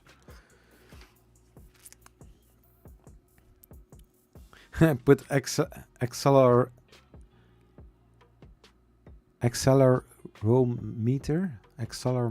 I don't know how to pronounce it, and clipper to push it.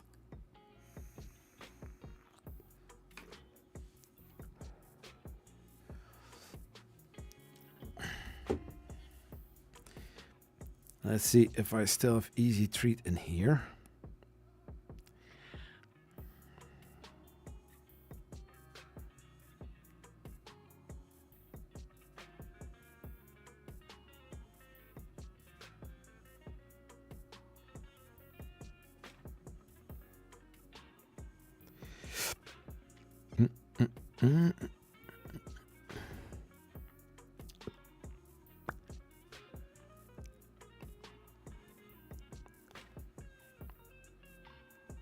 Dibby bim bim.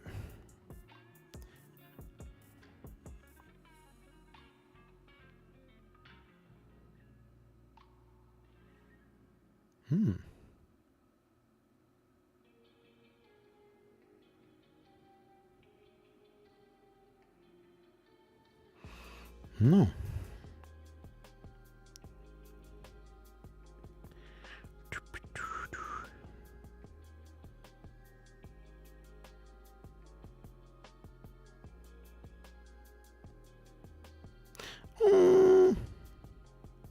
I saw on Facebook Marketplace, I saw a CTC i3 3D printer for 55 euros, but the guy just sold the last one. Oh my gosh, I missed that.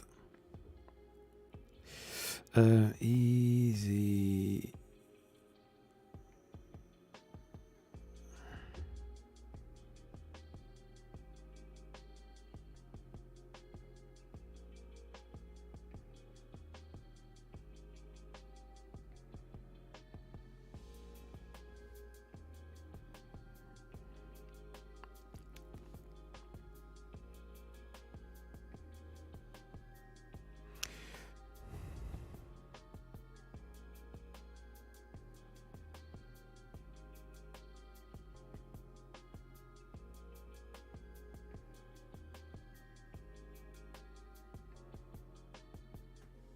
What was it? X9.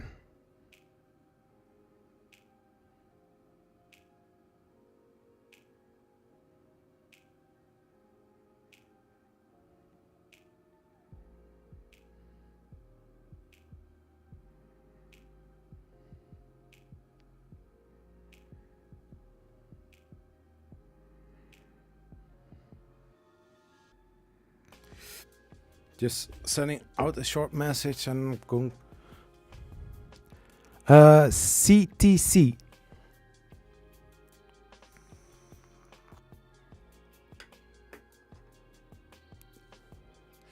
Because it moves in the opposite direction, it might cancel parts of its own vibration.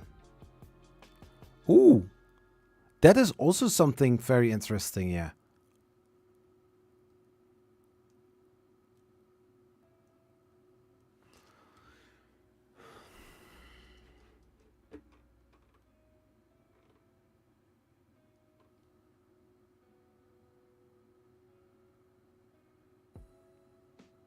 Yeah, if one goes that direction, the other one goes exactly the opposite.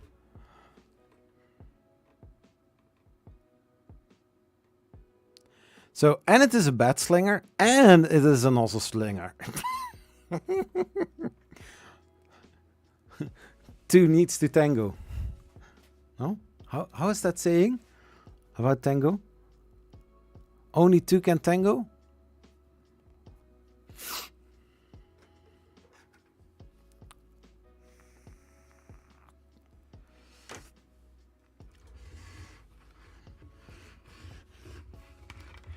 Yeah. I mean, I want to help out. I also made a lot of videos about the X1.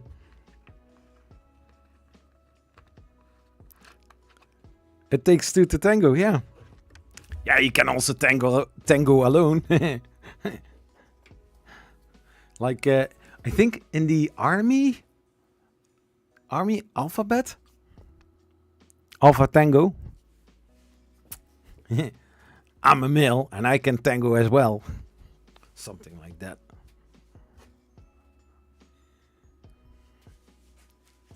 Whoop. Yeah. A what? 3D printer? Yeah, no, I mean the CTC Prusa i3. If you are looking for that, you will see a lot of. Yeah, of course, the Prusa i3. But my colleague he saw which kind of videos I made, and I also saw that in total I have something like 2.2 million views on all videos and live streams. So many. And yet I'm just boo Prusa. Yeah.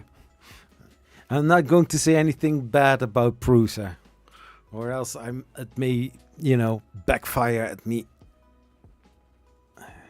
I don't know, lol, just taking about the physics of it.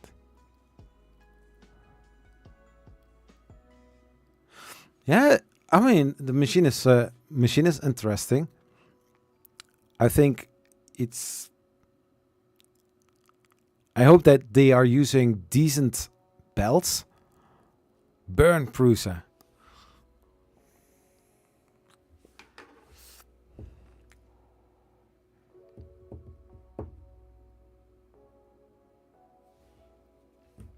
No, I'll try to see what I can do, or if they would send it. I don't think they would.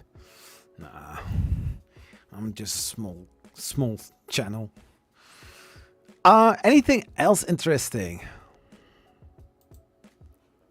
We were looking on Kickstarter, and especially if you are in 3D printing, a lot of things that you sometimes see on Kickstarter are some STL files, models that you can basically can buy. It's not really a campaign anymore.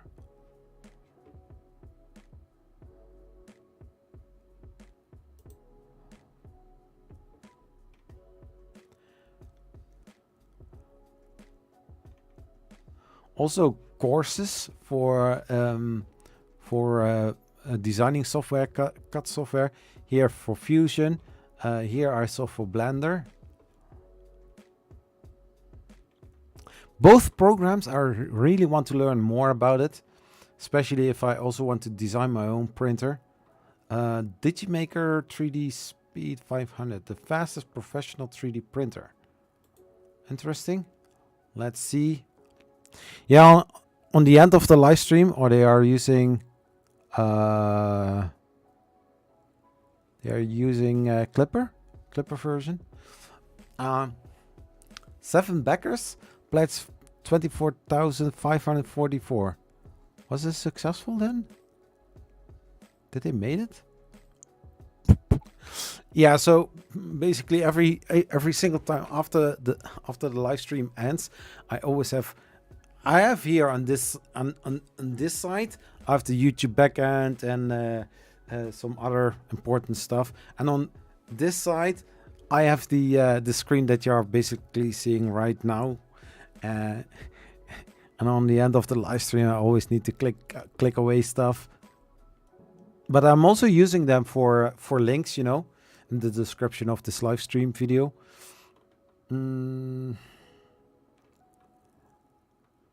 Oh, the goal was 10,000 and they reached double. Yeah, 7 backers. So the printing speed up to 500 millimeters per second. Well, it's a little bit faster than this one. This one was up to 400. Was 400 recommended? What did they say? 200.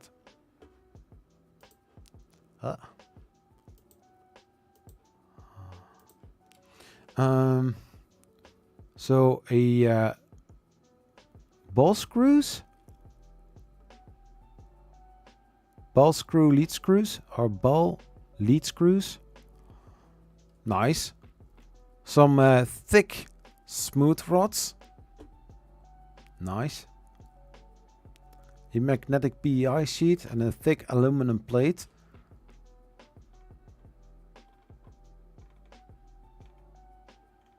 What were the pledges?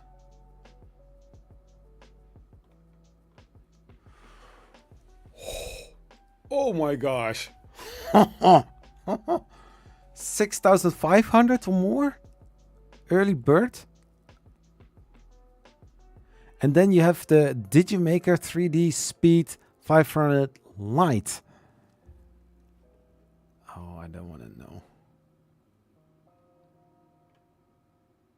Oh my gosh. Always my lovelies. I'm off because I'm an old man, tired. After stream, I'm going to message you like I always do.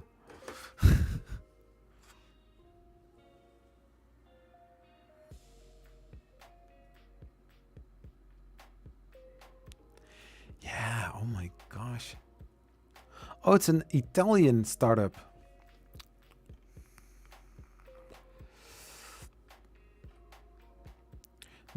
Okay, here they say maximum travel speed up to 1000 millimeters per second.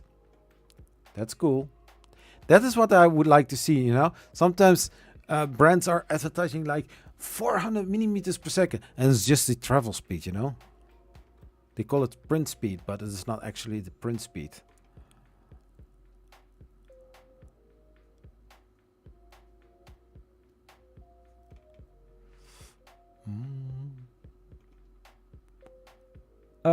All belt driven are equipped with adjustment screws.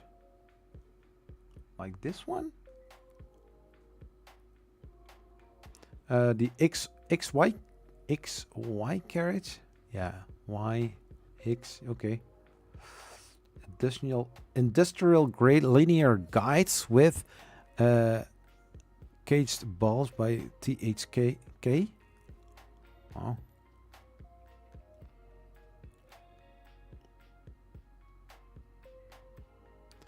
And acceleration up to 20,000 millimeters per second squared.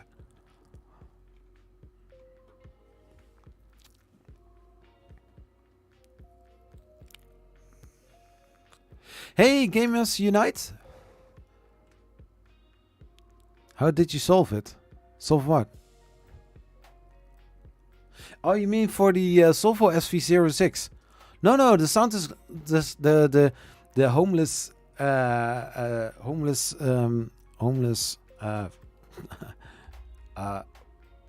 sensorless homing, homeless sensor, sensorless homing. That sound is solved. It's in the settings, the advanced settings for the TMC drivers.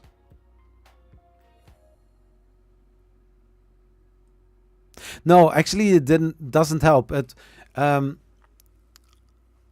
normally for the belts on the X and for the Y axis, if you can squeeze it, sometimes they can, you know, touch each other. But if you feel that there is a little tension on it, then that is good enough. For the stepper motors for the sensorless homing, you need to make sure in the menu you go to advanced settings, and then you have a little thing called like TMC drivers.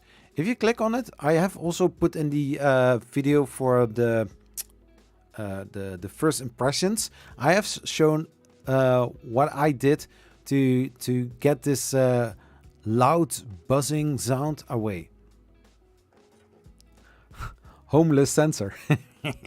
Homeless. Wow. These sensors on the printer are not homeless. They are just warm and comfortable at 24 degrees C. Yeah. For my settings under the TMC drivers, you have the sensorless homing. I think it's called sensorless homing. I can actually check.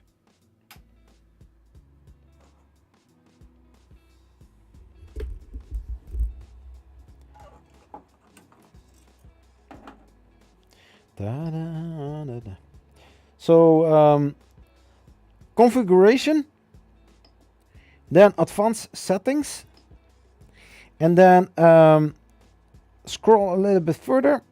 Then you get TMC drivers, and then sensorless homing.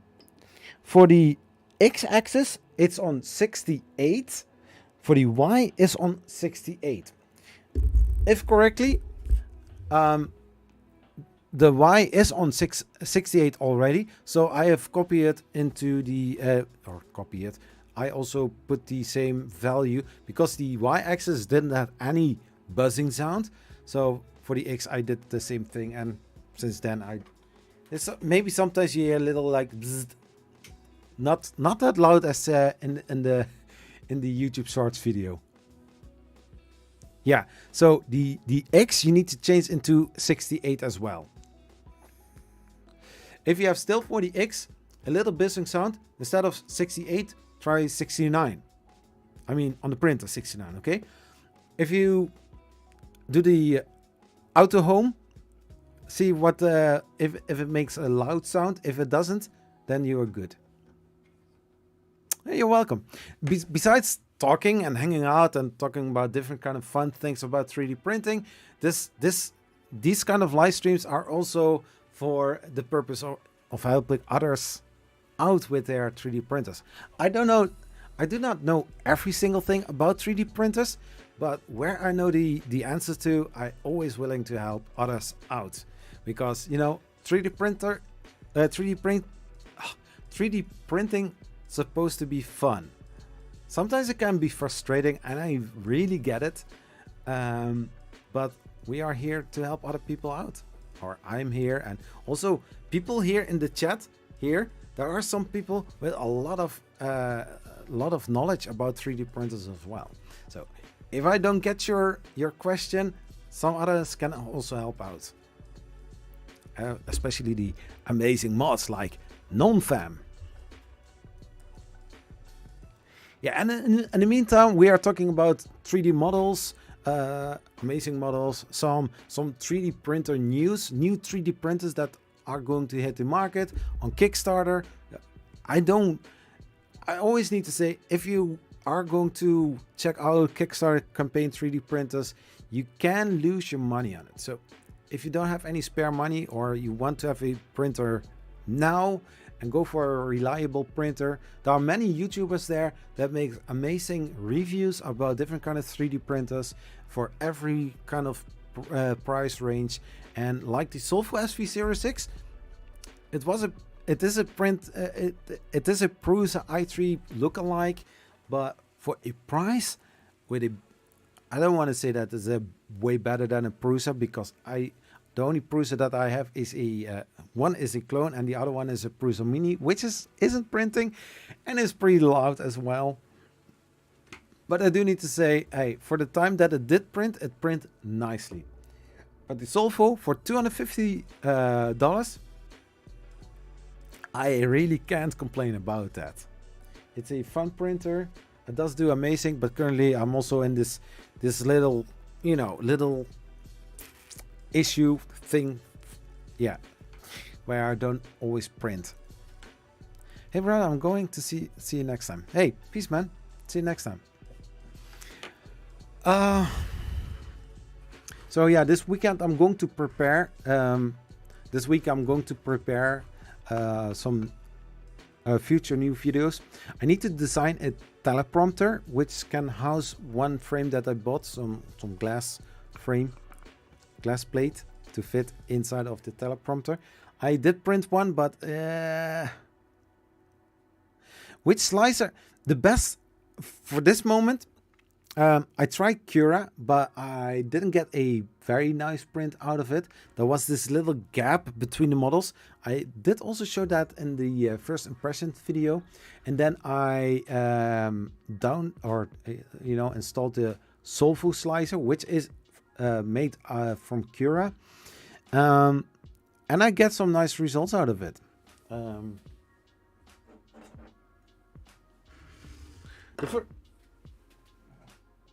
I mean, since it was a Prusa lookalike, I was like, shall I print Joseph Prusa on the SV06? Because why not? And it came out pretty nicely. Slice on the Solfu slicer, and it looks nice. It's a model from Wexter. No, sorry, from Photos. It came out pretty nice. I'm happy with Joe. Yeah, good guy. Let's think about it. He's younger than me. I have printed this Aquaman by Wexter. It's a Wexter Mini, looking very nice. I have printed. I had to. This was done with Cura Slicer, but filament or not. No, this. I'm not really sure which slicer I used. No, I think this was also done with the Solfu slicer, but my filament ran out. So yeah.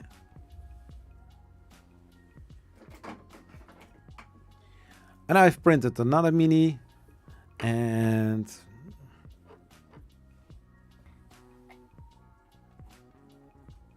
a Benji, which is not looking too bad.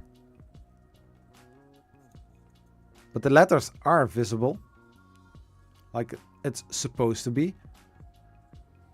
If you get a print out, if you get a Benji out and you cannot see the letters like this, then you should, check your settings a little bit.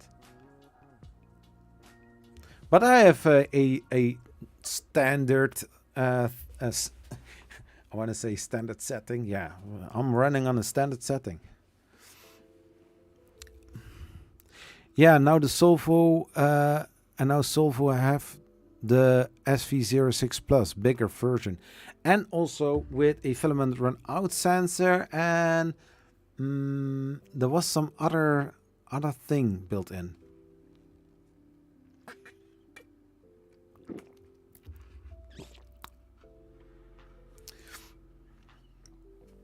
We were looking to the Digimaker 3D.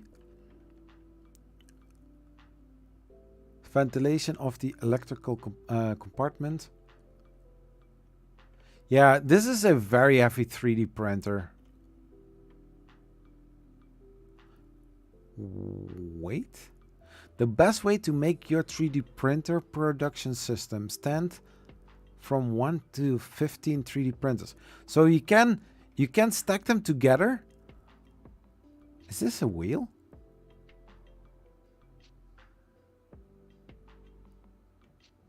So safety is an important point for us. So the frame, the print bed, and every high voltage compartment are connected to the ground. In addition, the Speed 500 has a thermal fuse on the print bed to avoid a possible risk of fire. Okay. High flow hot end. Yeah. A Bondtech extruder IC.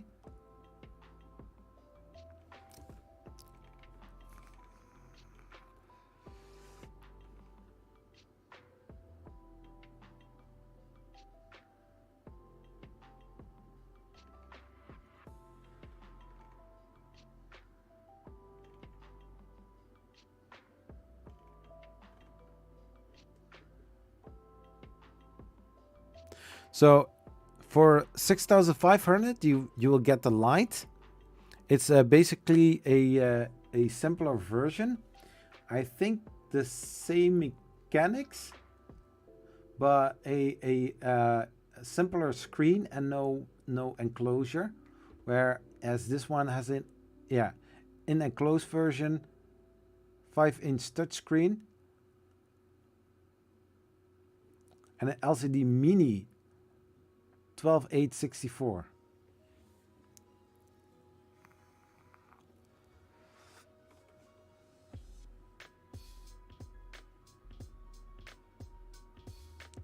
Oh, so 7,300 is the advanced.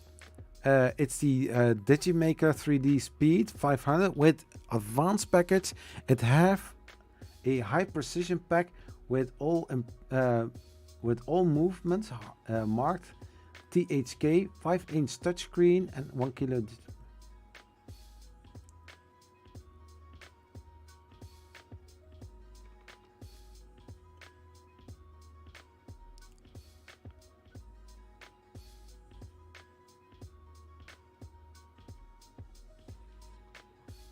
Oh, 2 spools of filament. Okay. So you pay 500 more. So, okay. So if I get this right. Oh, no. No, this is the super early bird. And this is the early bird. Okay. Cool.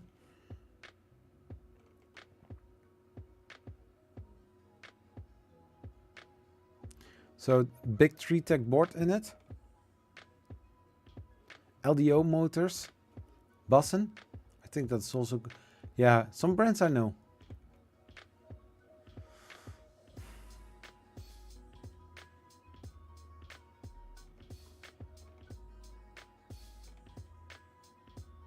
So the other day, I hope this is working.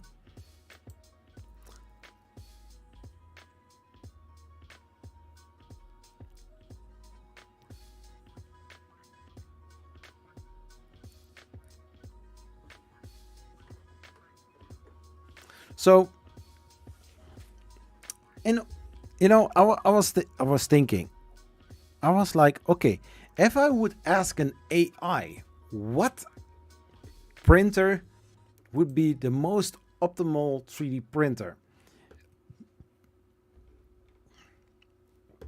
So I asked ChatGPT if you would design a brand new 3D printer, which features would it have and how would you design it?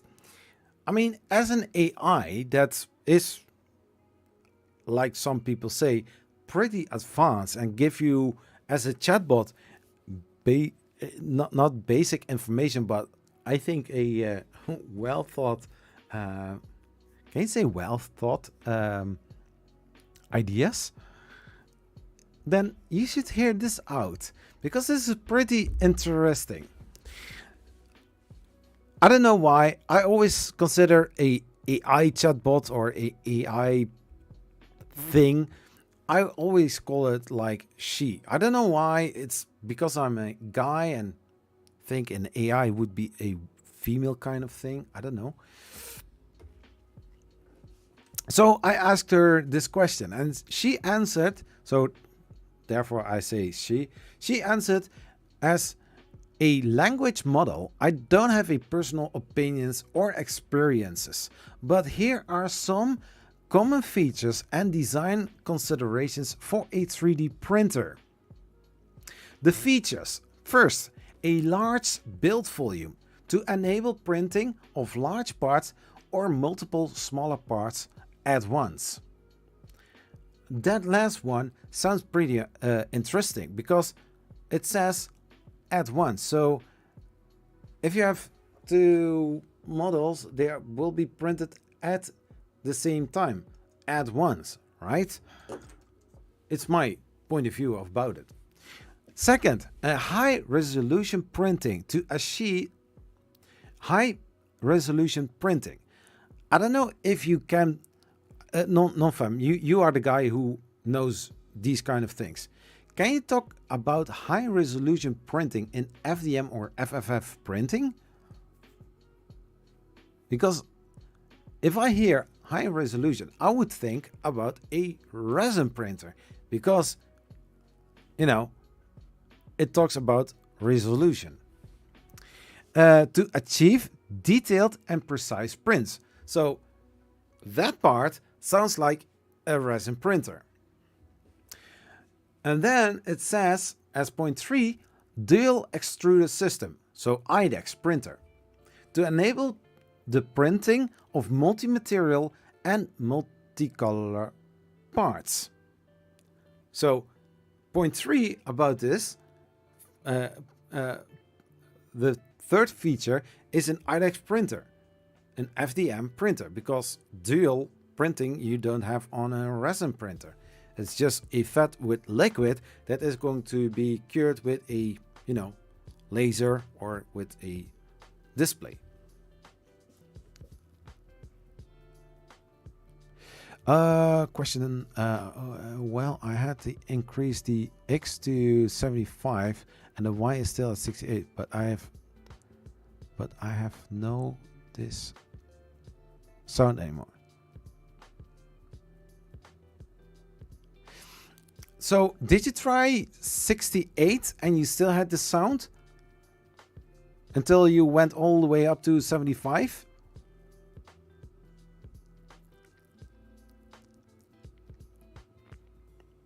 Mike Jones says, yeah, it can't give new ideas. It just knows facts.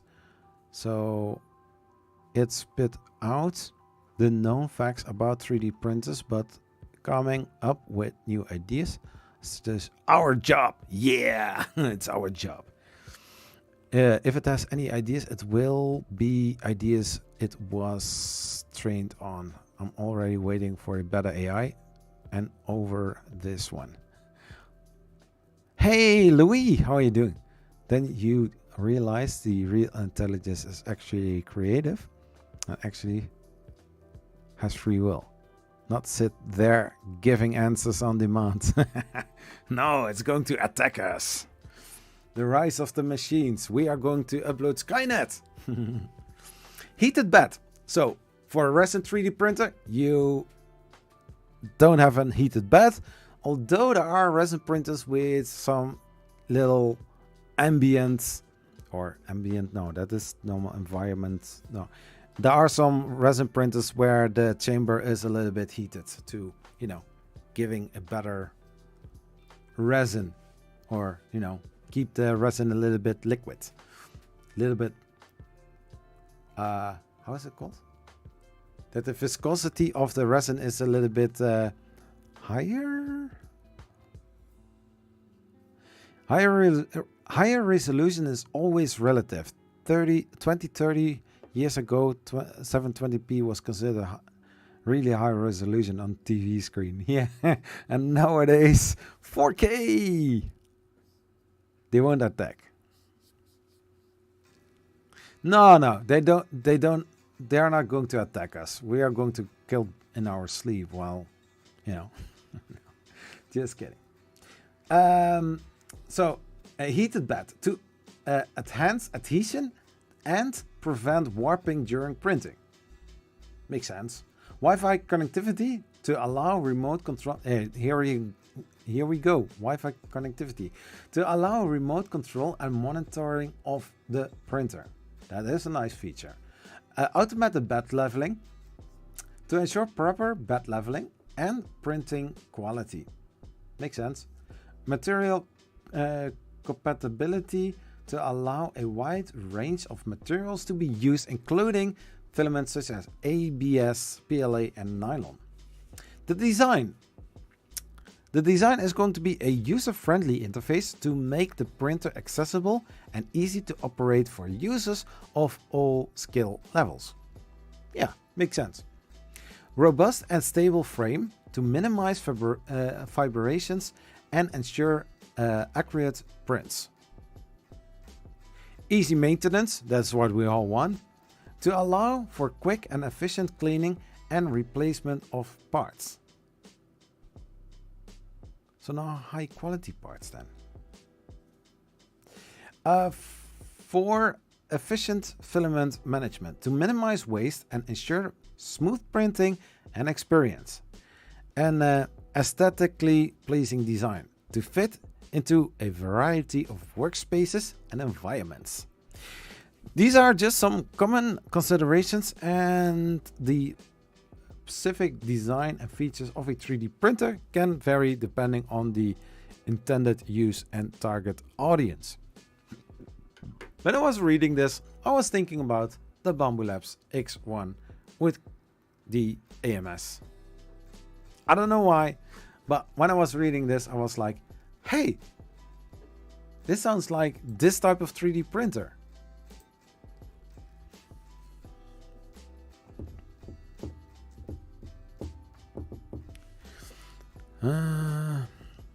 Mike Jones says, if we were programmed not to have the ability to kill ourselves, then that wouldn't be free will. I think it's the greatest gift a creator can give his creation. The ability to destroy the creator. Yeah. Now 720 is like basic resolution, and the top is 8 or 16K. I was thinking the other day, we went from 8-bit boards to 32-bit boards.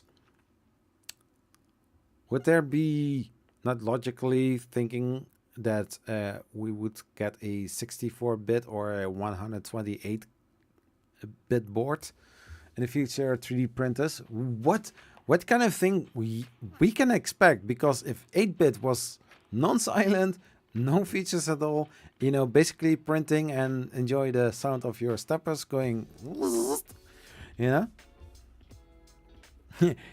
your whole neighborhood knows that, hey, Zachary is printing again. I had this one time, I had this dot matrix printer, and I had a computer, and I was like, yo, I can print. People next day were asking, oh, were you printing, Zachary? Yeah, I was. Why? Did you hear it? Yeah. We could hear from the other side of the hallway.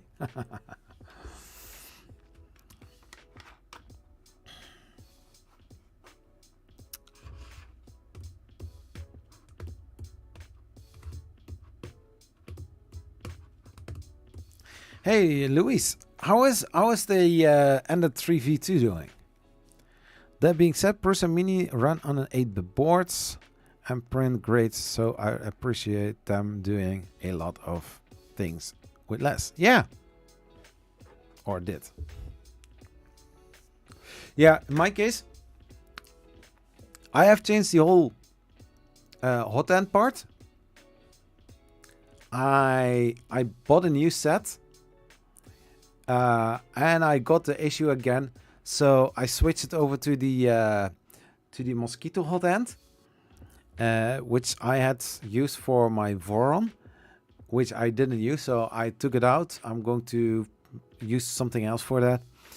And then printing went great, and then after a third print, I got some issues again. So I think the problem is the extruder. So I'm going to disassemble it, take some parts out and check what is wrong there. Actually, yeah, 64, but 32 is already powerful enough for what they are at the moment. Yeah, what they are at the moment. I mean, 8-bit was also doing fine. A little bit loud, but it was working.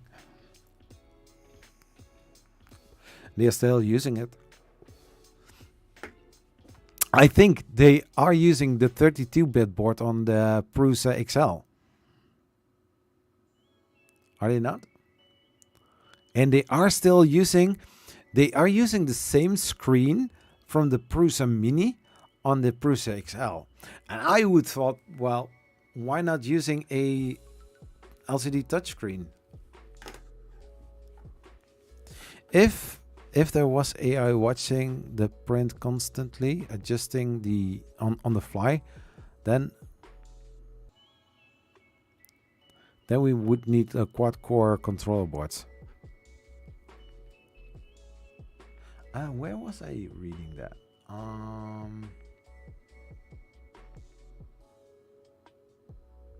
Yeah, like the Raspberry Pi that you can buy now. It's also quad-core computer in it. Wait, let's see the specs.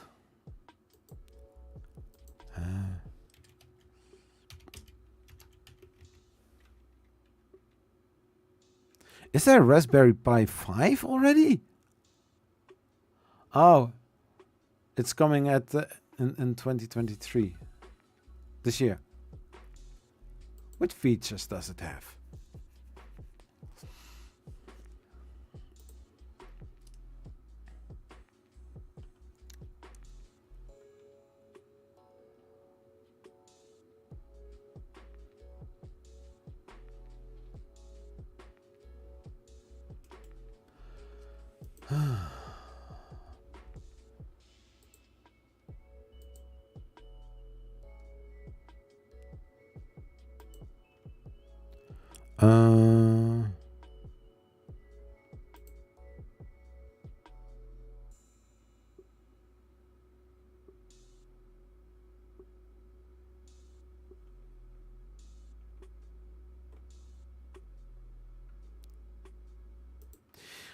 I'm checking this out. Oh yeah.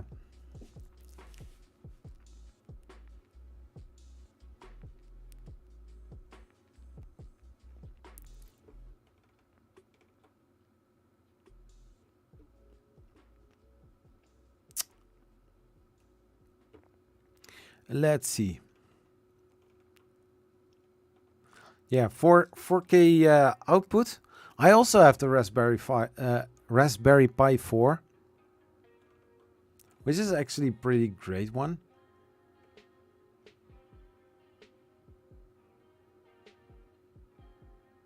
Gigabit Ethernet. Yeah.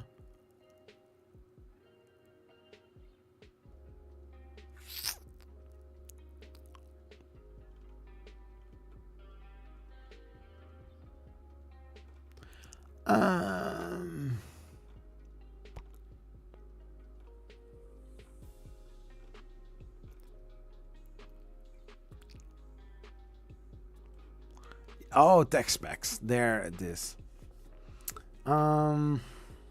USB 3, USB 2, USB-C power supply, micro HDMI ports, supporting 2 4K displays. Wait.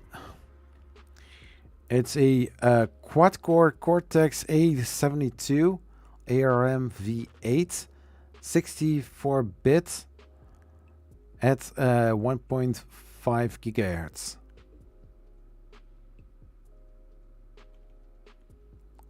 Yeah, it's a very yeah, it's very yeah. I have it laying here somewhere. I think on the attic, by the way. Or don't I? Maybe here in this room. I don't know. I haven't touched it. I think no. I think it's laying on the attic. I have tried to run a live stream on it. Well, wasn't actually really working very well. I was demanding too much from it, but actually it's supposed to work. Actually, AI algorithm don't need a lot of horsepower to write. Just million years of to run.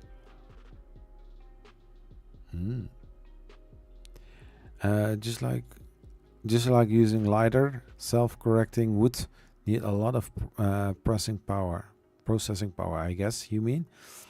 So an industrial metal printer that they are using vision plus some. Oh, that is nice. That's nice, non-fam.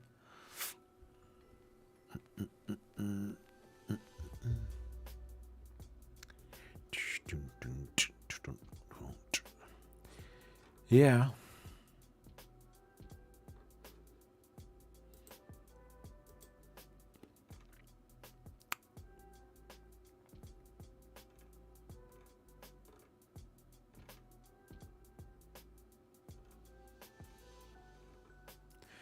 Weep.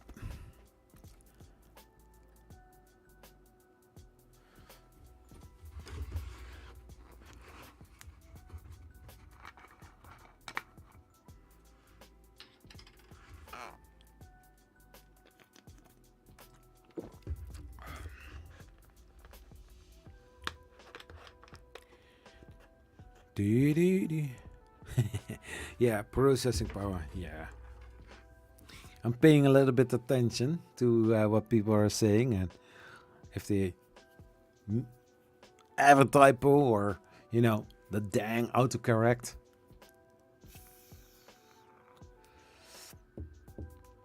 Pressing harder won't change anything. Oh yeah. How often did it happen on especially touchscreen that it doesn't, you're touching it but it doesn't work, and what most people are doing is pressing it harder? Or the remote control is a great example of that. Oh, it's not working. And what are you going to do? You're going to press harder. Not that it works, but you have the idea. It might work. It might work. Yeah.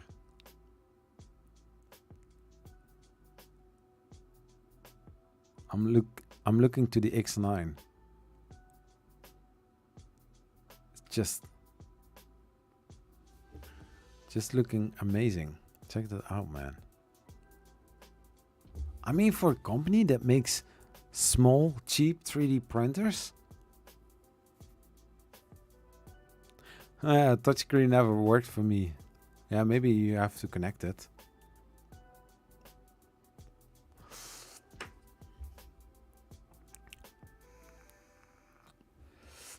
I had from Big 3 Tech the TFT version 1 or something like that.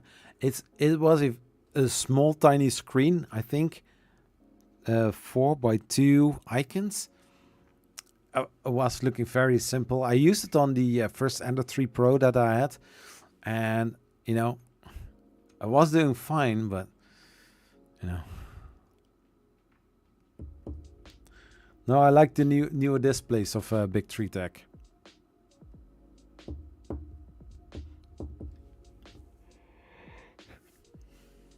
But I think in a few minutes I'm going to end this live stream.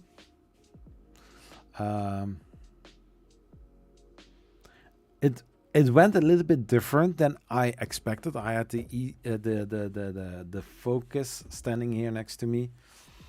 I hope my brother is going to get some nice prints coming out of his printer.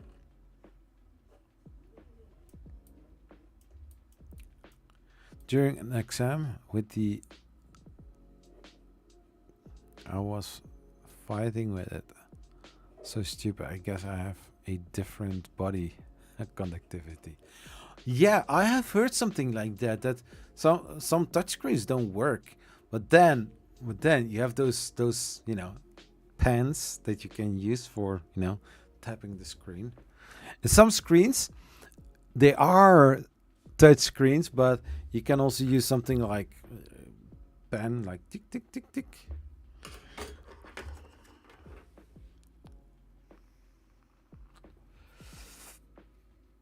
I could not change the setting. Oh, that is terrible. Ah, come on, non-fam, change the settings, man. We're waiting on you. Dang, why is it not working? Why is it not working? Yeah. There you go.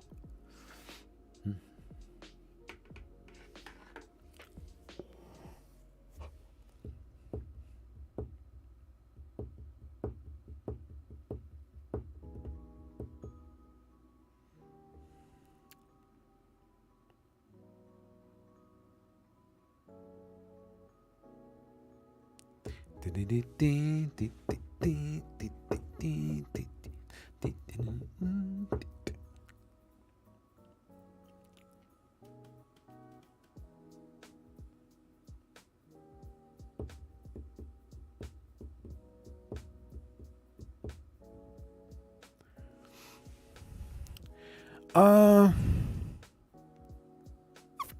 no, I'm going to end the live stream. Um, it's 12:30 in the morning. Not a long live stream like I normally would do. The longest I have seen was like almost 6 hours on a Saturday. So let's hope you have news from the brand with that crazy printer. Yeah, Easy 3D. I'm not really sure if they want to work with me with this 3D printer, but I think it's very interesting to see this printer going, you know.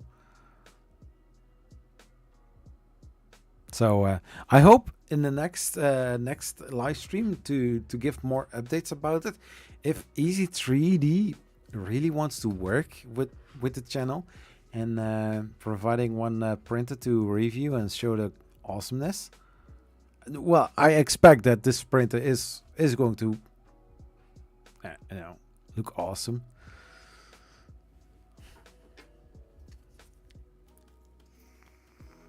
Is this like an H? No, the belt. There are not belts connected to the X and Y motor. Huh? It's not the H-bot system, huh? But how would you? Because this is not a Core XY. This is also not a Delta system. How is this system called? Just normal, the Core XYZ system? No, Core XYZ. The Core. It's not a Core.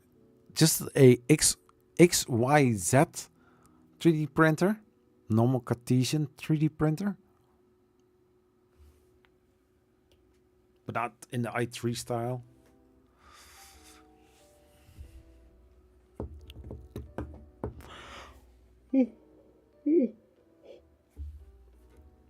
Anyways, non-fam, just a question. Are you interested to be a super moderator? Because I know that you are already moderator, but would you like to be a, super moderator? I saw on my YouTube studio that I can make moderators into super moderators, giving you more power.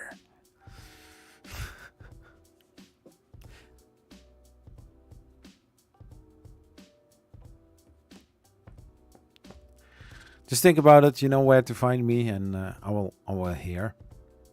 I don't know.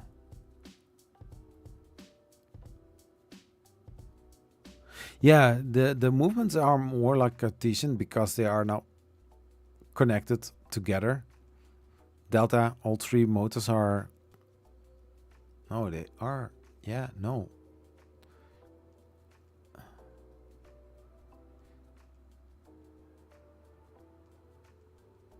Yeah, it's baffling. What's a super moderator? Oh, you will see. You will see. You can change the chat into slow, for example, or there are some small other things. If you're interested in it, just let me know on Twitter. Yeah, why not? More power. Let's see if I can do it right over here.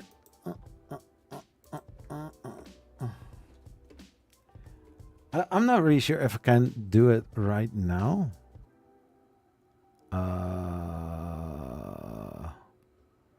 Settings.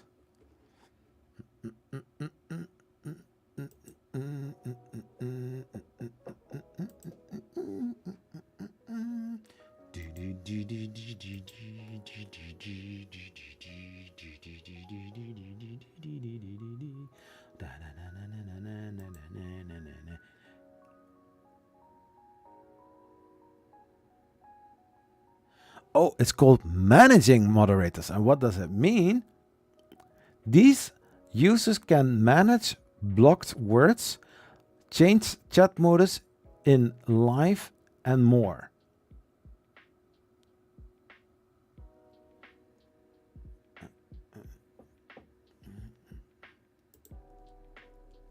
So standard.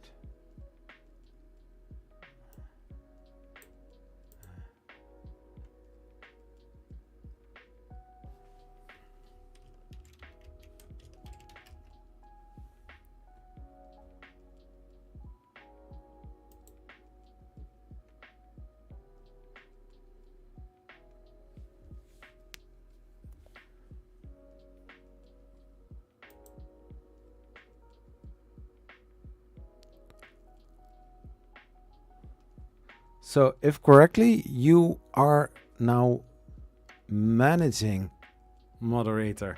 Woo!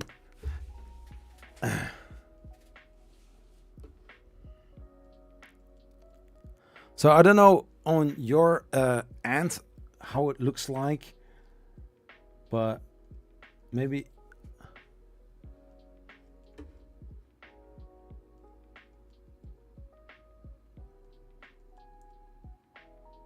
Yeah, just some little administrative thing.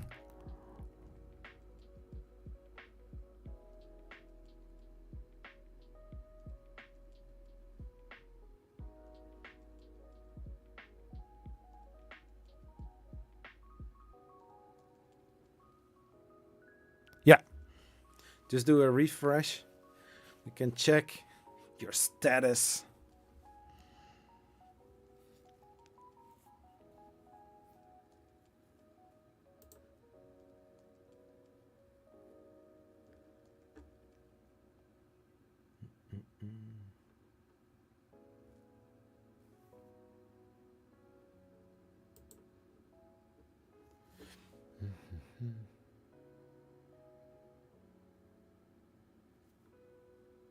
Oh, you're back? Good, good.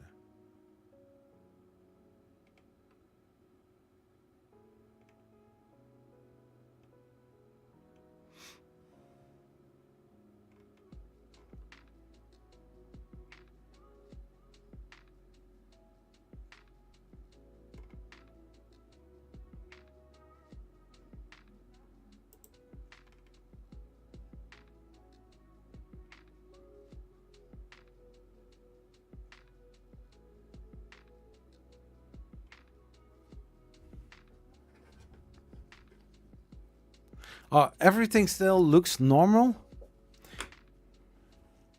Yeah, I think there are some little tools.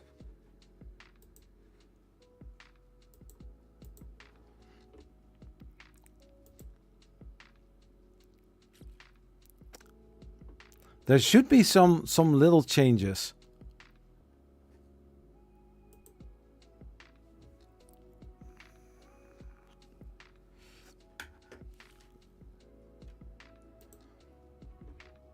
Yeah, you have some time to figure it out, but I think you can put the chat on slow mode. So we'll take I think a minute to people, you know, react a second time. Try and see if you can do that.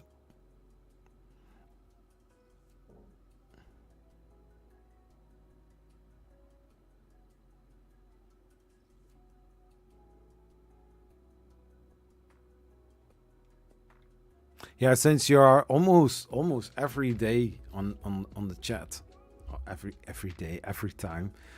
Yeah, I've got the feeling that you know you're part of the channel, man.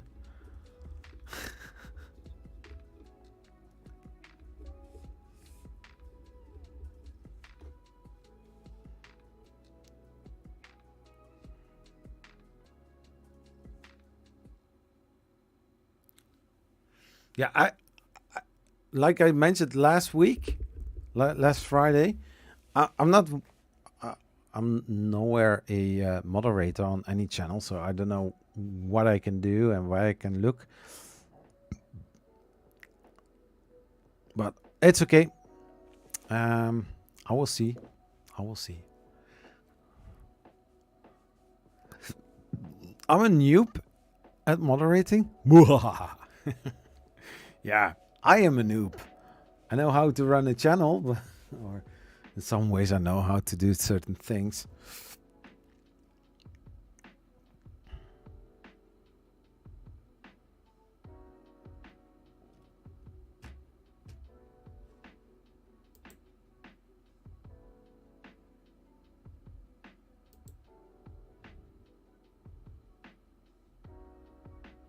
Yeah.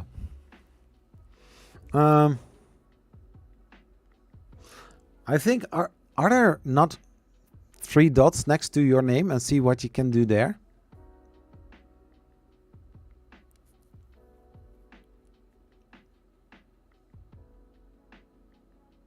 I think who else is in the chat? Who else is still in the chat?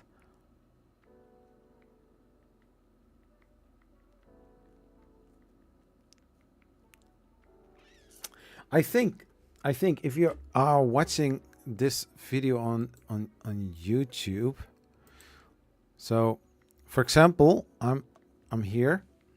If I'm clicking on here, I don't know. Of course, this would be heard. So I think if you are here, no.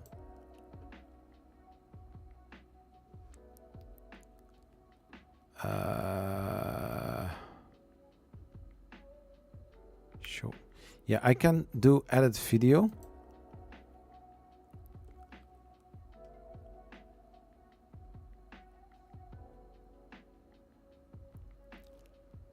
I have no. Yeah, I think customization, and here I can change, like here the chat, the live chat or live chat replay, participant modes, and here slow mode, and then you can enter a number, something like that. I don't know what you can see or do.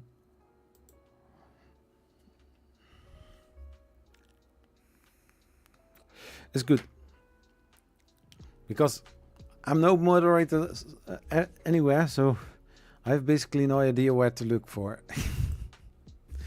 But thank you so much everybody for watching this live stream. Certain parts of the video are going to be you know, I don't want to say cut out, but I'm going to you know, make some extra footage of it, especially the Easy3D X9 3D printer with the exceptional weird mechanics, which is looking interesting.